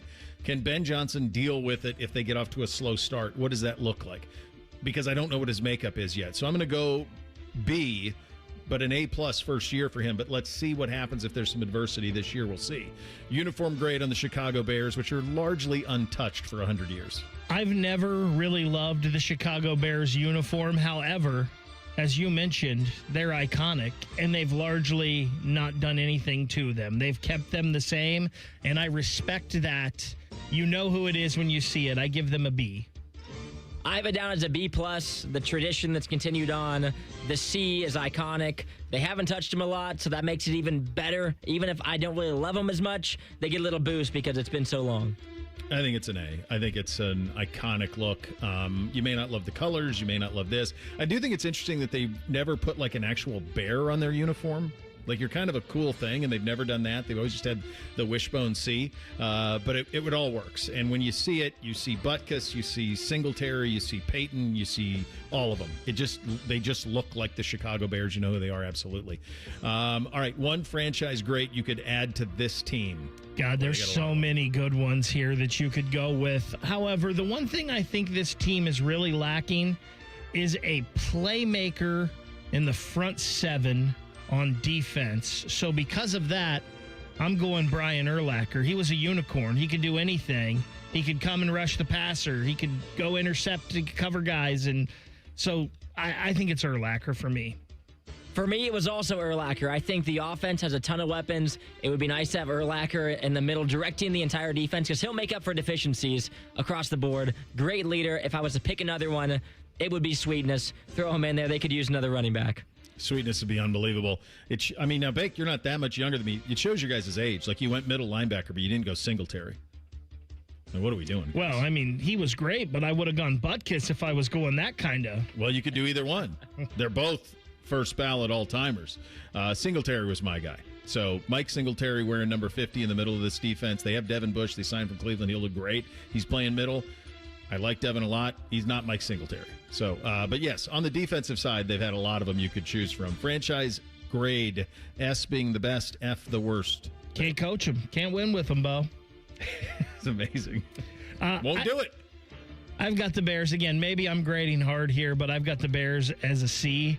Like, they've been to Super Bowls. They've won. It's been a long time, though, since they've won one. And they're about to move to Indiana. I mean, what are we doing? Yeah. I've got them as a B-. They haven't been good in the past couple of decades, turning it around now a little bit, but they've been so average pretty much the majority of my lifetime. But there is history there, so they get a little bit of a boost for me. Yeah, I think the history kind of lifts them to a C, and I think where we are right now probably lifts them too, because I've always thought that this is one of the biggest underachieving franchises in the NFL. I mean, it's a Bears town. Chicago's a Bears town, and they have it to themselves, and it's football crazy. But the McCaskies and Hallis families always owned them, and so there's always a ceiling on how big that they can get on all this stuff. But they should be better than they are. I mean, they should be a gold standard. They should have no problem building a stadium. They should build it exactly where they want it. It's ridiculous that they're in this position that they're in. So, yeah, I think it probably is a C, although their history is more of an A-type history if you go all the way back. Win it all, playoffs, busting, or building for the Bears, Big? I think they think win it all, and I think they should. I think this is a playoff team, though. I think so, too. I'm in playoffs here. I think if Caleb takes a huge jump, maybe they could push for win it all, but I still think they're probably a year away. Vic, I think you said it, I think 100%. They think they can win it all. And I think they should think that. So I'm going to put them in the win it all category. Year 3 for Caleb. Like, they got no real holes. Let's go. But, yeah, I think they're a playoff team for sure. They're not going to be my pick to win the Super Bowl, but I think in their building, they probably think that they are. Tom Thayer, who actually won a Super Bowl in Chicago on one of the most colorful, coolest teams ever, the 85 Bears, will join us in 2 minutes. Bishop and Friends right here on The Fan. On this episode of Science Stuff, we're examining the fastest things on the planet, like the cheetah. It can reach a land speed of probably having an off day happens to everybody, but here is the American race car. People love the thrill of the... Okay. Next up is the Falcon. No, all right. Oh, Great Caesar's ghost, what was that? Why, I think we've found the fastest... Let's watch in slow motion. Hi, it's Alex, the friendly Apex... It's Apex Pros, the pros who knows. They're the fastest thing on the planet. When you have a problem with your plumbing, furnace, air conditioner, or electrical system, Apex Pros gets to you faster than apparently everything. Leaves are blown from trees. Paint is stripped from buildings. Mothers clutch their children's hands. Because when you have something broken in your plumbing, HVAC, or electrical, you don't want to wait. Columbus loves Apex Pros. ApexPros.com. Every year, summer ends and the kids go back to school. This year, I'm going back too, at My Computer Career. They helped me get financial aid, and I got to choose online or on-campus classes to fit my needs. Now I'm on a fast track to a high-demand IT career where the rewards can finally match my value. Visit mycomputercareer.edu and take the free career evaluation today. That's mycomputercareer.edu. It's never too late to go back to school. Financial aid is available to those who qualify, including VA benefits. Out here, you know the drill. Animals are hungry, dogs are getting muddy, and you just noticed you're low on feed. Stocking up at Tractor Supply is easy on your wallet with our unbeatable prices on select shavings, retriever dog food, and Producer's Pride animal and poultry feed. From backyards to barnyards, we've got everything to keep your pets, animals, and livestock well fed and comfortable with low prices all summer. At Tractor Supply. The Fan Guest Hotline is sponsored by KDHVAC, doing whatever it takes to keep your home comfortable. The Fan. They'll offer betting advice, but don't bet on it being good. You're listening to Bishop and Friends.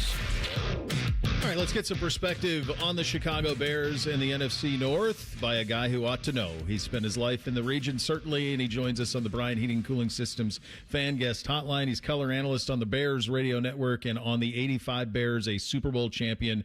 My favorite NFL team of all time were the 85 Bears. Tom, thank you so much for taking the time. Tom Thayer joining us. Let's start, buddy, if you would, with the off-field stadium issue. How much of is that being discussed amongst the fans? What do you think, if you were to ask fans, what do you want the Bears, where do you want them to play? What do you want it to be? What would their answer to that be? Well, from the fans, it's a nonstop topic. And I'm a guy, I grew up in Joliet, Illinois. I've been a Bears fan my whole life. I played for the Bears. I've been a season ticket holder. And I've been a broadcaster now for 30 years for those guys. So I hear it in the grocery store. I hear it wherever streets I'm walking in Chicago or in Joliet.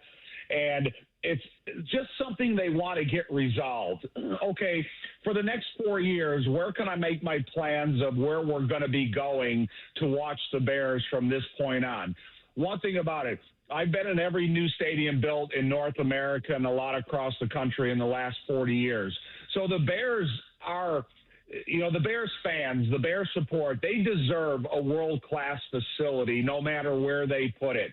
And I think that's got to be the most important requirement of wherever they built the stadium. Would I like to see it be in Illinois? Yeah. Would I like to see it be a renovated Soldier Field right on the lakefront? Probably. However, I'm not any part of the decision. So when they finally do decide where they're going to build it, just make sure they reward the fans with a world-class facility. Yeah, that's one of the things. You think about not being a dome, you can't host Super Bowls, and that's a city, as you know, that can host all of those things and do it in spades. So be interesting to follow all of that. The good news for Bears fans it appears that this is a roster, Tom, that's ready to have a hell of a run. I mean, it's really loaded, incredibly exciting towards the end of last season. You just want to build on that momentum. What was the second half of last season like for you as a broadcaster, seeing these young stars to really take shape, especially, obviously, Caleb? I think the perfect guy to be put in place was Ben Johnson. He's really the guy that changed the culture and got the ball, pushed down the hill and allowing it to pick up momentum. And then he, had a lot of a great working relationship with Caleb Williams, which you needed to have, considering what his expected future is and was in the NFL and where he was drafted. Everything else contributed. The tight end position, Colston Loveland, Roma Dunze, the wide receiver position, the free agent offensive lineman they brought in came and they developed a good relationship and stayed healthy throughout the season. They need more production out of the defensive line last year and going forward. The linebacker position was okay, and then they had a lot of injuries at the defensive backfield. And that kind of seems like the same thing that's plaguing them right now beginning this season. Mm-hmm. And so if they can kind of solidify the rotation of 7 or 8 defensive linemen, make sure that the linebacker position can stay healthy and stay on course, and then figure out what they can do at the defensive back position. They've already had an injury, 4 to 6 month injury to Kobe Bryant. Kyler Gordon is yet to see the field. So now you put Dennis Allen in that difficult position of trying to figure out who the best defensive backfield can possibly be in a super competitive passing league. But I still have so much faith in Ben Johnson and his message to the team that he kind of keeps my belief going that it can pick up right where it left off. However, it's not going to be easy because they do have some really important pieces to replace. And a lot of the focus has been on who's going to play left tackle for the Bears. And you know how important that position is. So they got to see if one of these guys rises to the top. And it's not a decision you want to make. It's somebody that plays better than everybody else, and it's an easy decision to be made. Tom, you mentioned Ben Johnson in your belief. We've seen a lot of these kind of hotshot offensive coordinator guys who come in and they've got they got the feel for play calling and all of that. And I saw this in Cleveland a little bit with Stefanski early on. But then the question become, okay, but can he also be a leader of men? What do you see in Ben? Because what I'm hearing is that he is a leader of men. What did you see in him in terms of beyond just the offensive acumen that leads you to believe that not only is he brilliant there, but guys will follow him? Well, like you mentioned, I've been around the Bears now for a lot of head coaches, and I played for the best of the best and a guy like Mike Ditka. And he got his message across from the podium, and it carried weight into the locker room. So the very first day that Ben Johnson was hired, the first thing he says, the players need to get comfortable being uncomfortable. I need a running back that's willing to get the dirty yards. My wide receiver mantra is no block, no rock. And so every time he's gone to the podium and he has said something to the media, it's carried a lot of weight into the locker room. He's not sitting there telling you, oh, these guys have had an unbelievable practice, and if they keep practicing this way, we're going to win a lot of games. They went last year to Detroit the second week of the season and gave up 50 points. The first thing he said at the podium the next day was, we don't practice hard enough. And if we keep practicing like this, we are not going to win very many football games. And he is not afraid of calling guys out specifically and encourage them to play better or play up to their expectations. And I just think that when you're in a football organization like the NFL and you're always searching for alpha males, you need someone in the locker room, but there is no more alpha personality in that building than Ben Johnson. That's massive. That's massive. So then you're checking all the boxes. Talking to Bears great Super Bowl champion Tom Thayer, color analyst on the Bears radio network. Let's have the Caleb Williams conversation right now. Year one, coaching change happens. More misses than hits probably. Last year, electric as certainly down the stretch. Absolutely. That completion percentage, though, still south of 60%. When you think of him in year three and in year two with Ben, what are you looking for specifically for him to lead you to believe that at long last you've got the guy? I'm sure you think that anyway, but just what are you looking for from an improvement standpoint from Caleb? His work ethic and his work results are evident. So I think anybody nowadays in the modern terminology of an NFL system, the difficulty of mastering the language takes a couple of years. So last year when I would be out of practice and I'd stand near the huddle and you would hear Caleb get the information from Ben in his huddle, and then sometimes the hesitancy or the rehuddling because you're trying to figure out what did I say, what does the audible mean, and how does it factor in everybody else's jobs in the huddle. That is not happening anymore. Caleb can play a faster brand of football because he has been invested in the terminology. He knows what it means. He knows what the audible means. He knows how to make quick adjustments at the offensive line if somebody is out of position. And now he knows how to read the safety position after he said all that. And so I think if you could put Caleb in a position where he has a solid throwing foundation with little interruption, I think that he's the guy that can raise that completion percentage. I don't know if it's going to get to 70% this year like Ben wants him, but Ben wants points. He wants to put the ball into the hands of his playmakers in space. And when you look at some of the guys they already have in place and some of the new guys they brought aboard, if he can get the 3.5 seconds of protection that he needs, he's going to become that quarterback that ultimately he's going to be. But the longer he has invested time in this terminology with Ben, he is the play caller. He designs this offense. He's got a great assistant coaching staff around him. But it's really the Ben and Caleb relationship that's going to take this position to that next contract that could be up near the $500 million mark. It's crazy when you say it out loud. I know it's there, but like Yeah. $500 million for a quarterback. Tom, I'll get you out of here on this one and greatly appreciate your time, sir. As we're in the middle of August now and a couple of weeks before we get going, what is kind of your 1 through 4 pecking order in the NFC North? Well, it's going to be interesting because Green Bay had a big changeover in coaches. I think they brought in 20 new coaches. The Minnesota brought in Kyler Murray. Detroit brought in a new offensive coordinator, and they're trying to replace some really important parts on the offensive and defensive line and at the safety position. So whoever can replace their needs the best. And the Bears is at left tackle, defensive line, and safety. And I talk about all the other positions. Mm-hmm. I think the Bears are going to stay competitive. They're going to be right up there. And they play Minnesota week 2, and then they play them again in week 18.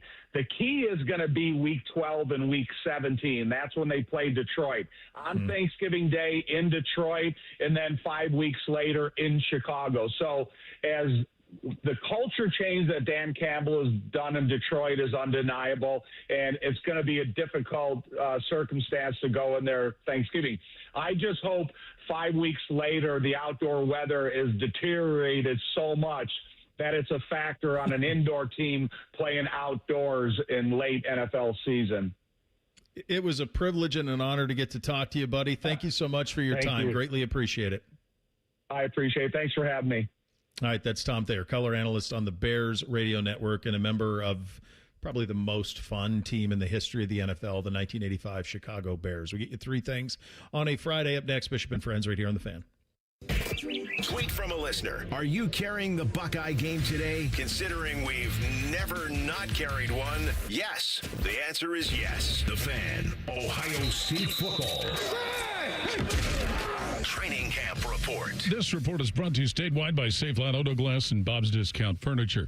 Ohio State's defensive coordinator, Matt Patricia, entering his second year working with the Buckeyes. And while generally you see the defensive secondary using 3 cornerbacks, he talks about the possibility of 3 safeties. One of the things that happens for us defensively is you always have to also look at see what offensive personnel is on the field. So in some of those different groups, it could be personnel based on what we're seeing that just has that different mix of players on the field. And I think being in between, if you do have to have 3 safeties on the field against like a bigger personnel group, can you hold up or can you not? If you don't, then you go to bigger, obviously, personnel up front. And some of that, I think, in the back end is honestly figuring out, because there are new players on the field, what exactly are they? Are they safeties, nickels, corners? I think we're still evaluating that through the spring and trying to figure out what are the best positions for those guys. Maybe it's just DBs. I don't know. We'll have more after this. Bob's Discount Furniture has the furniture you've waited 250 years for. We've got power reclining sofas as low as $7.99, 5-piece dining sets as low as $3.99,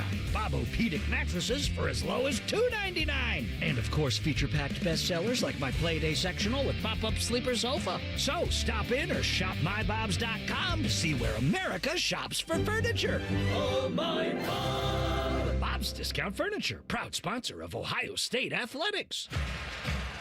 Hi, this is Paul Keels. This Buckeye season, don't let a broken windshield ruin your game plan. Safelite Auto Glass makes it easy to get your windshield fixed with their mobile glass shops all over Central Ohio. They can come to you anywhere, giving Buckeye fans more time for game time. OH?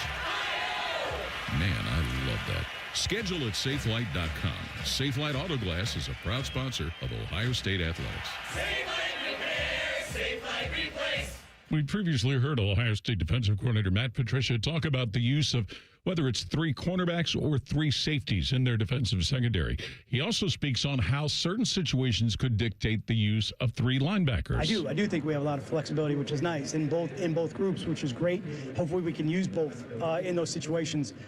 It's interesting, the game of football kind of cycles through, and what was old is new and kind of vice versa. So I see a lot more of those bigger groupings coming back. So obviously the bigger the offense gets, then we have to be able to hold up to that. And so maybe the 3rd linebacker on the field is important in that situation.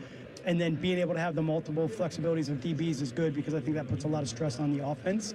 So I do think we, have to try to figure out a way to do that as much as possible. That's Ohio State defensive coordinator Matt Patricia. The season opener for the Buckeyes is Saturday, September 5th against Ball State. We'll have another report next week. This is Paul Keels on the Ohio State Sports Network from Learfield. It's the most wonderful time of the year at Staples. They've got back-to-school supplies as low as 25 cents, up to 40% off select tech, and more at staples.com/back-to-school. Staples, that was easy. Are you ready to sail, Buckeye Nation? Join us February 19th to February 26th, 2027, as we celebrate the 20th anniversary of the Buckeye Cruise for Cancer out of Barbados on the Silver Sea, Silver Ray. Meet more than 35 Buckeye greats plus some of your favorite current Buckeyes, all while making memories and helping beat cancer. You don't want to miss this ultimate Buckeye fan experience. We can't wait to see you on board. Let's celebrate 20 years of making a difference. Visit BuckeyeCruise.com for more information. Paul Keels here, voice of the Ohio State Buckeyes. You have to check out the brand new AAA Buckeyes MVP membership. Get all the benefits of AAA, such as 24/7 roadside assistance, plus chances to win tickets to Buckeye sporting events, access to exclusive MVP experiences, along with 10% off gear at the Ohio State Team Shop. Already a AAA member? Add the Buckeye MVP membership upgrade for free. Head to AAA.com/Buckeyes to join the squad and put your fandom in drive. This summer, there are 250 reasons to join T-Mobile.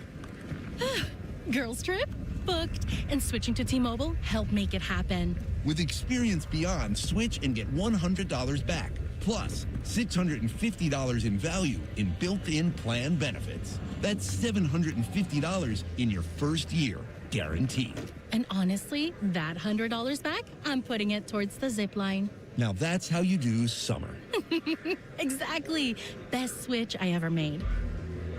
This is just one reason to join T-Mobile this summer. There are 250 reasons. Find yours. Savings based on the value of benefits included with Experience Beyond, like entertainment and 1 year of AAA Classic and Dash Pass on Us. Benefits may require activation. See plan for details. Get $100 via virtual prepaid MasterCard with eligible ported, no cash access, and expires in 6 months. Issued by Sunrise Banks, N.A. member FDIC. Allow 8 weeks. Bishop and Friends is sponsored by Diamond Seller, your true jeweler for almost 80 years. The Fan, Ohio's sports destination. We'll read your emails on the air, but we won't tell you where to send them. Hey, we're not doing all the work for you. This is Bishop and Friends. All right, before we get to three things on a Friday, what are we on the poll today, gentlemen?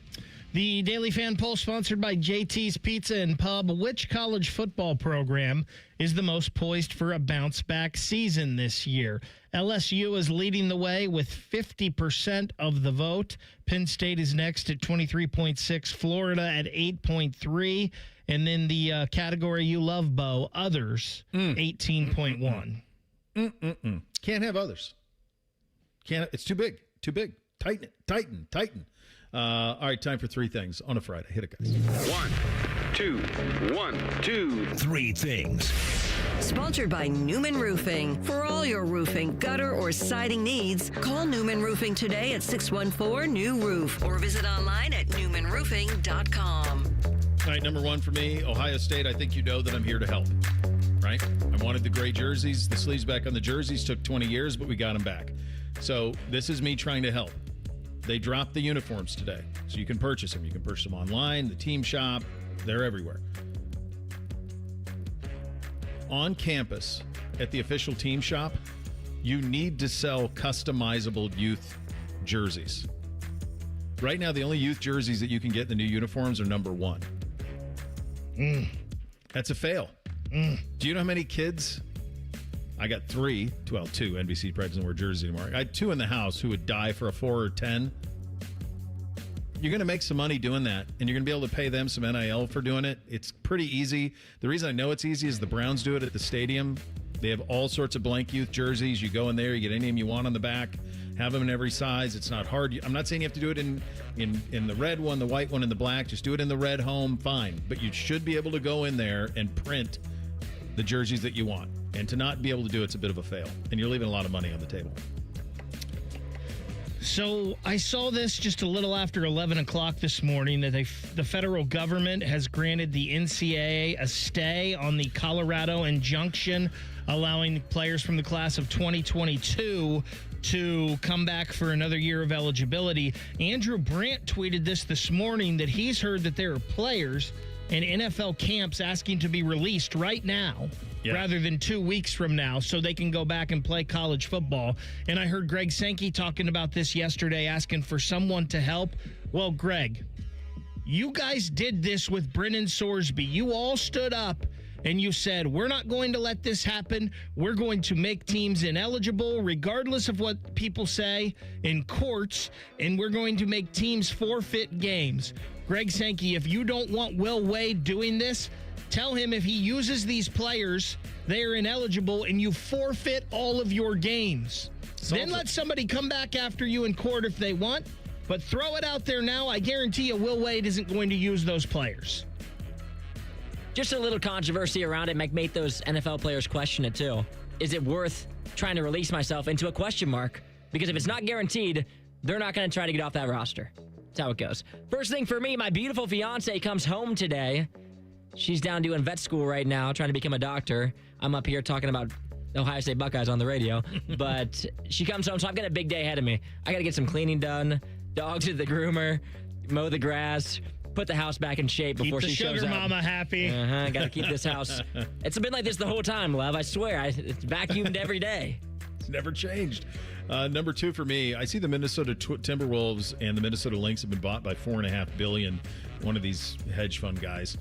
So this is now the 4 largest sales from NBA teams have all happened in the last 17 months. Minnesota, the Celtics, the Lakers twice. This can't be what the NBA wants. It can't be. And I do wonder, the more you read about this Mark Walters stuff with the LA, the more I think, my God, is there a lot of this that's going on where these guys are massively leveraged, loans out on valuations and upside down? Because none of this stuff is worth this. There's no way that it is. It doesn't make sense. So I guess you're worth what someone's willing to pay, but it's hard to believe that it's real. So it makes you think there's a little bit of a Ponzi scheme that's happening there across sports. Probably a lot, Bo. More than we would ever guess. 26 years ago today, one of the greatest baseball ejections of all time happened. The Reds were beating the Chicago Cubs 4-1 in the 6th inning. Close play at first base. Barry Larkins called out. Lou Piniella comes out of the dugout to argue, slams his hat on the ground. Immediately, the umpire tosses him, and Lou immediately marches over to first base, rips it out of the ground, and throws it over towards second base. The argument continued for about another minute after that. The Reds went on to win the game 8-1 in the greatest professional sports season of my lifetime. The Reds wire to wire. I was 9 years old, 10 at the end of it. The only time any one of my pro teams has ever won a damn thing. Second thing for me, I got some breaking news from my brother yesterday because we were talking about KC Conception and how good he looked at camp. And he was like, you know what KC stands for? And I was like, I don't know what KC stands for. I just say KC because I assume that's his name. His name's Kevin, and the C stands for Conception. No, so when you say Kevin, or when you say KC Conception, you're saying Kevin Conception. A little redundant. Wasn't that like JT? Wasn't it just JT? The JTT was added because it was for Tuimoloau? Yes. Yep. So now for me, it's just KC Jr. That's his nickname for me. That's exactly it. Finally, number 3 for me, go to your high school football game. It's a beautiful night. We've had some crazy weather, but I think today's going to be pretty good. If you're looking for something to do tonight, go to your high school football game and then listen to Bake after. Yep, that's my third thing. High school football overtime tonight after our game of the week, Olentangy Orange at Olentangy Berlin. Just go ahead at 6:30 tonight. Throw on Skip Mossick's tonight in high school football. Listen to the Orange Berlin game, and then make sure you're tuned into Lee and me after. Final thing for me, a little bit of Rothman and Ice up next. JP in for Rothman. So we got some Joshua Perry and some Austin Ward coming up at 2 o'clock. Stay tuned for those guys. Yeah, that to look forward to, which is nice. Have a great weekend. We're back Monday. Bishop and Friends right here on The Fan. All the 10 TV people come over to our side of the building to take a deuce. That should tell you something about how we operate.